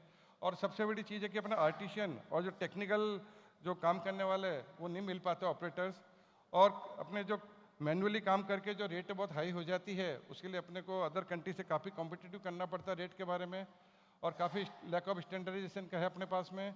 और पॉलिसी और रेगुलेटरीज का भी थोड़ा सा दिक्कत है। गवर्नमेंट ने तो, सेंट्रल गवर्नमेंट ने कर दिया इसको ग्रास करके, लेकिन काफ़ी जगह अभी क्लियर हो नहीं पाया है, उसको भी थोड़ा और करने की ज़रूरत है। और जबकि आपको कोई भी इंडस्ट्रीज को डेवलप करते हैं तो आपको ये पैरामीटर डेवलप करना पड़ता है, उसके वर्कर को क्रिएट करना पड़ता है। लेकिन अपने यहाँ पे इंस्टीट्यूशन काफ़ी इंडिया में काफ़ी कम है कि कोई भी इंडस्ट्रीज बने उसके पास में प्रॉपर स्किल लेबर मिल जाए। इसके बारे में देखने की बहुत ज़रूरत है। जैसे कि OBDA के डायरेक्टर साहब ने बताया है कि हमारे क्षेत्र में करना है, तो मेरा उनसे रिक्वेस्ट भी रहेगा, आप उसके साथ पैरेलली आपके यहाँ स्किल भी डेवलप करिए। जो आदमी, जो लड़का, जो भी वर्कर है, बम्बू के बारे में समझे, उसकी टेक्नोलॉजी के बारे में समझे, और जो भी कोई इंडस्ट्रीज लगे उसमें जाके उसको काम कर सकें, ये उसका एक प्रयास करना चाहिए। जैसा अभी कल एट प्रेजेंट में खेली BCDI अगरतला में है, एक BRTC महाराष्ट्र में है, 2-4 जगह ही ऐसे प्रॉपर जो सर्टिफिकेट कोर्स चलाते हैं। बाकी इसमें भी बहुत करने की ज़रूरत है। अपने जो हमारा विजन है कि इंडस्ट्रीज 4.0 पैरामीटर को मेंटेन करने का है।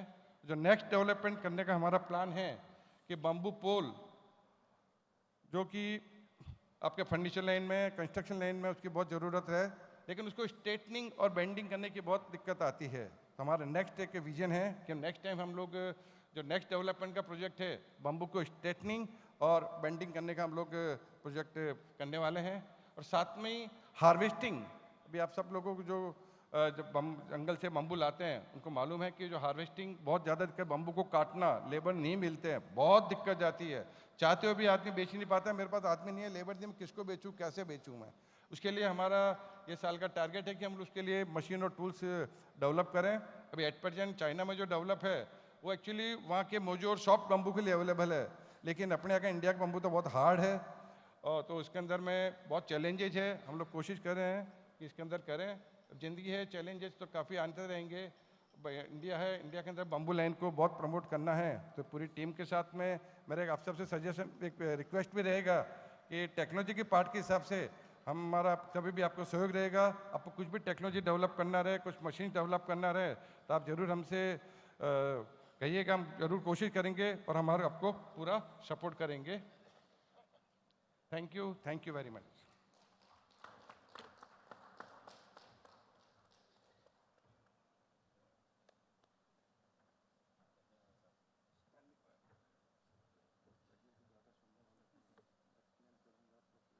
Thank you so much.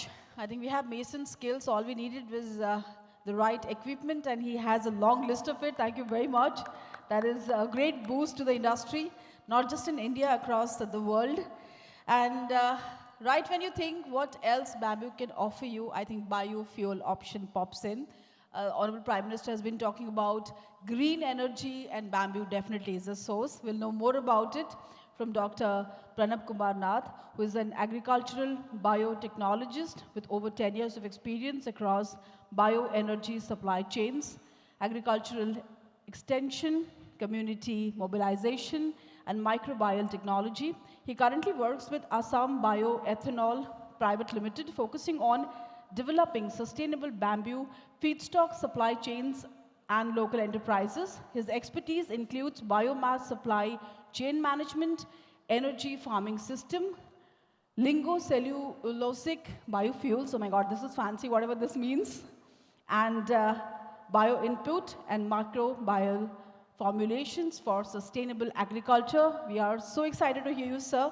Please share your thoughts, Dr. Pranab Kumar Nath.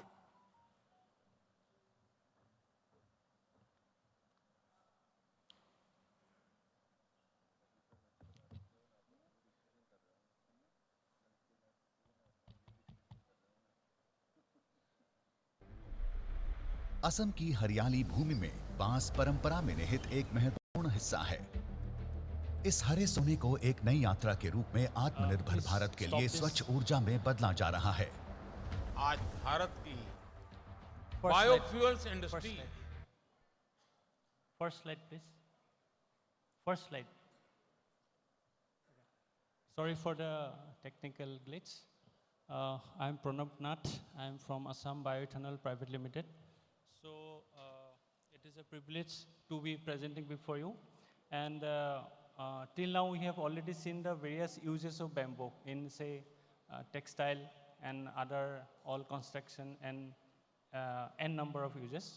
Now I'm going to show you how bamboo is being used to make fuel-grade ethanol. Ethanol we are very much well aware of, like in a petrol pump also now we get 10% blended ethanol. So in Numaligarh refinery, that Assam Bioethanol Private Limited, we are making this fuel-grade ethanol, and along with this we are also making some other bio-based chemicals. So before starting my slide, I have a short video on this.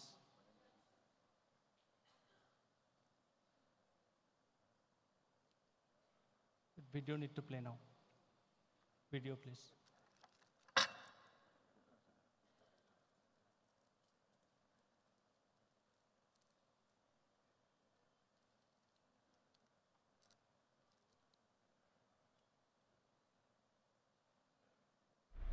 Assam की हरियाली भूमि में बांस परंपरा में निहित एक महत्वपूर्ण हिस्सा है। इस हरे सोने को एक नई यात्रा के रूप में आत्मनिर्भर भारत के लिए स्वच्छ ऊर्जा में बदला जा रहा है। आज भारत की बायोफ्यूल्स इंडस्ट्री तेजी से ग्रो करने के लिए तैयार है। भारत के ऊर्जा भविष्य के लिए बड़े पैमाने पर इथेनॉल का सतत उत्पादन आवश्यक है, लेकिन पारंपरिक इथेनॉल के विपरीत जो खाद्य फसलों से उत्पादित होता है, नुमालीगढ़ रिफाइनरी लिमिटेड ने बांस के बायोमास से इथेनॉल का उत्पादन करने वाला दुनिया का पहला 2G बायो इथेनॉल प्लांट स्थापित किया है। ये विश्व का पहला bamboo based 2G bio ethanol plant राष्ट्रीय बायोफ्यूल पॉलिसी और प्रधानमंत्री जीवन योजना की दिशा में एक महत्वपूर्ण कदम है। NRL द्वारा प्रवर्तित और फिनलैंड की बायो रिफाइनिंग तकनीक समर्थित एक संयुक्त उद्यम Assam bio ethanol private limited का लक्ष्य प्रति वर्ष 5 लाख टन सतत रूप से प्राप्त बांस को ईंधन ग्रेड इथेनॉल में परिवर्तित करना है।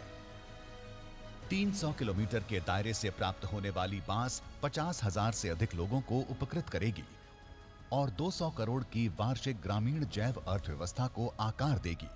यह बायो इथेनॉल प्लांट एंजाइम से लेकर फॉर्मिक एसिड तक का उत्पादन करने वाले स्टार्टअप के लिए भी अवसर खोलता है। बांस से यह लगातार उपलब्ध कराने का सिलसिला एक तकनीकी सक्षम और बेहतर इकोसिस्टम है, जो किसानों, ट्रांसपोर्टरों और अन्य हितधारकों को सीधे भुगतान सुनिश्चित करता है। स्थानीय उद्यमी GPS ट्रैकिंग युक्त लॉजिस्टिक्स के साथ विकेंद्रीकृत बांस की चिपिंग यूनिट चलाते हैं, जो किसानों को अन्नदाता से ऊर्जादाता बनाने की दिशा में एक कदम है। बांस के हर एक उत्पादन को ईंधन ग्रेड इथेनॉल, फार्फुरल, एसिटिक एसिड और बायोकोल जैसे उच्च मूल्य वाले अंतिम उत्पादों में परिवर्तित किया जाता है। असम सरकार इस बायो इथेनॉल प्लांट की प्रणाली के सारे प्रयासों का समर्थन कर रही है। इस बायो इथेनॉल प्लांट से उल्लेखनीय लाभ रहेगा, जैसे कि बैम्बू किसानों को अतिरिक्त आय, ग्रामीण अर्थव्यवस्था को बढ़ावा और विकसित भारत के मिशन को प्रोत्साहित करना। असम के ये बायो इथेनॉल प्लांट भारत के हरित ईंधन का एक महत्वपूर्ण हिस्सा बनने की राह पर हैं।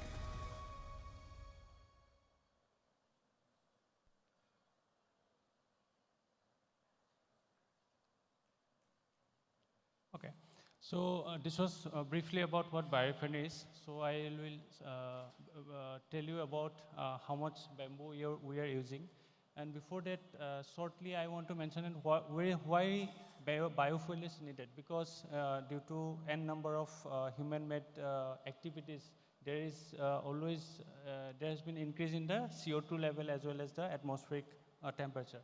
So due to this, throughout the world, many of the nation has taken out many bioenergy related or biofuel related projects, and among that, India has also initiated many of the projects, and among that, Bioethanol Private Limited is one of them.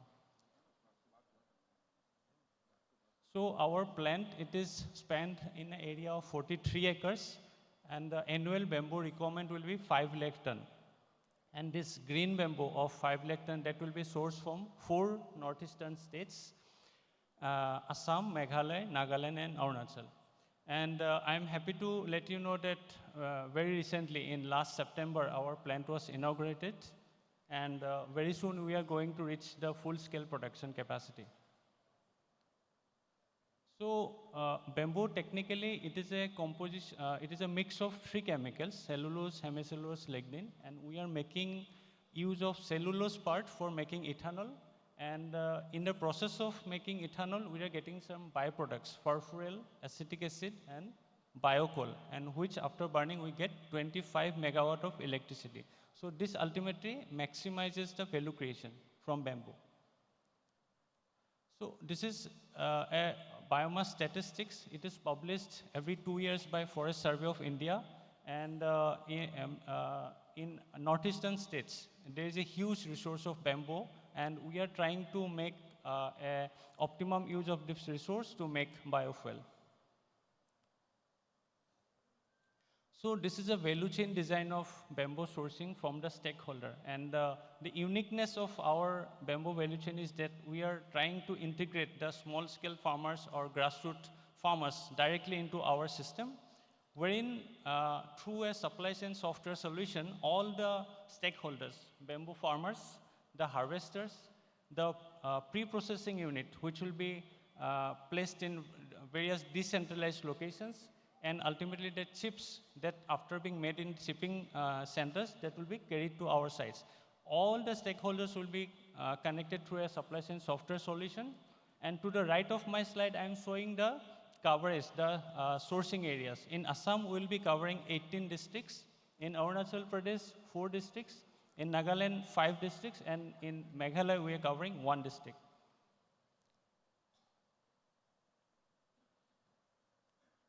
So these are the location of those decentralized processing plant from where the bamboo chips will be coming to our plant.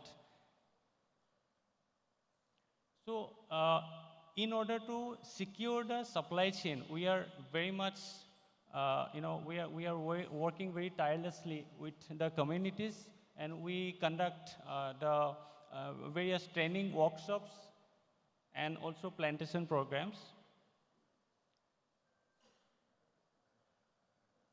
In these community training programs, we also try to make people or farmers aware of how bamboo can be grown in a commercial scale, because many of my prior speakers already told that bamboo, it just grows. Even we don't care or don't put much of any input. But when we think of bamboo in an industrial scale, it needs to be grown in a proper way. So this is just a graph where it shows what is the potential of bamboo when we do it in an industrial or commercially in a balanced manner. So after a plantation, in a matter of 4 to 5 years, we can get 50 to 60 ton, and by the time it matures, we get as much as 100 ton per hectare per year.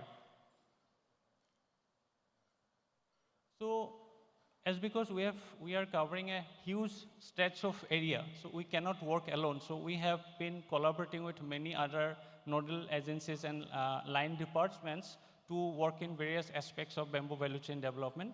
So these are just some examples where Northeast Can and Bamboo Development Council is there. Punjab National Bank, they are making some attractive loan facilities for the small scale farmers. Assam State Rural Livelihood Mission is there, NAFED, Government of Assam, Chroma Biotech Limited, because there is scarcity of quality planting material. So we have taken a step forward to work a little bit on the upstream of the value chain. So ultimately, the bamboo sustenance model, if I want to say that how we are working in that area, that we are stretching on the responsible sourcing model. Many of our friends here, they are aware of the unsustainable harvesting practice. So whenever there is a need of resources, many a time what happens, there is exploitation all around. So we are taking sustenance model very core to our supply chain strategy. And we are making use of AI ML for efficiency, process efficiency and resilience. And we are providing the package and practices for best way to do commercial scale cultivation. And for this, we are collaborating with many other ICFR institutes, Assam Agriculture University, their Hibigan Kendras, and many other nodal agencies. So this, in a larger scale, what is the socio-economic environmental impact that is going to be created in the the sourcing areas? So 10,000 hectare land area where bamboo is being grown, that will remain protected because farmers will be getting an economic value out of it. So they will keep growing bamboo, and that way the environment will be protected. And we are very much aware, many of you are aware that bamboo is the highest sequester of carbon dioxide from the atmosphere. So in this 10,000 hectare land area, 170,000 metric ton carbon dioxide will be captured from the atmosphere. So this will be very much beneficial for the environment. And in the whole value chain, almost 35,000 like green job holders will be associated. And that 5 lakh ton of green bamboo, that will be sourced from the farmers. So they will get a chance of living a good livelihood.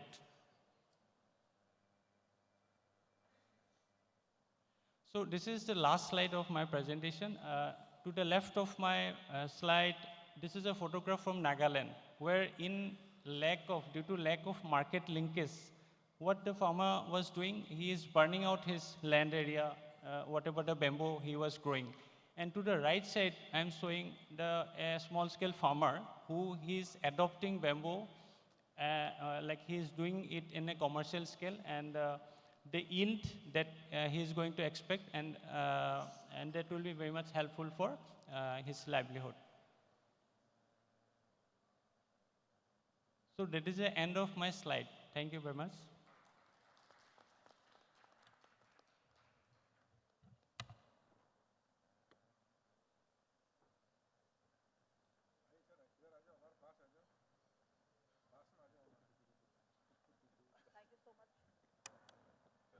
Thank you so much, sir. Let us give this entire session a big round of applause, because these stories were nothing less than immensely inspiring. We've all learned and remembered these words, and we all have to go a long way together. With that, we wind up the session. Thank you so much, panelists. And I think after all the knowledge we have grasped, we are really hungry for food. So let's break for lunch. Let's enjoy the host team's hospitality and the food platter served for all of you. Happy lunching. Let's come quickly back to your seat in, let's say, half an hour so that we can start the next sessions on time. Thank you. We have to complete lunch by 30 minutes. Huh? Yes, sir, absolutely.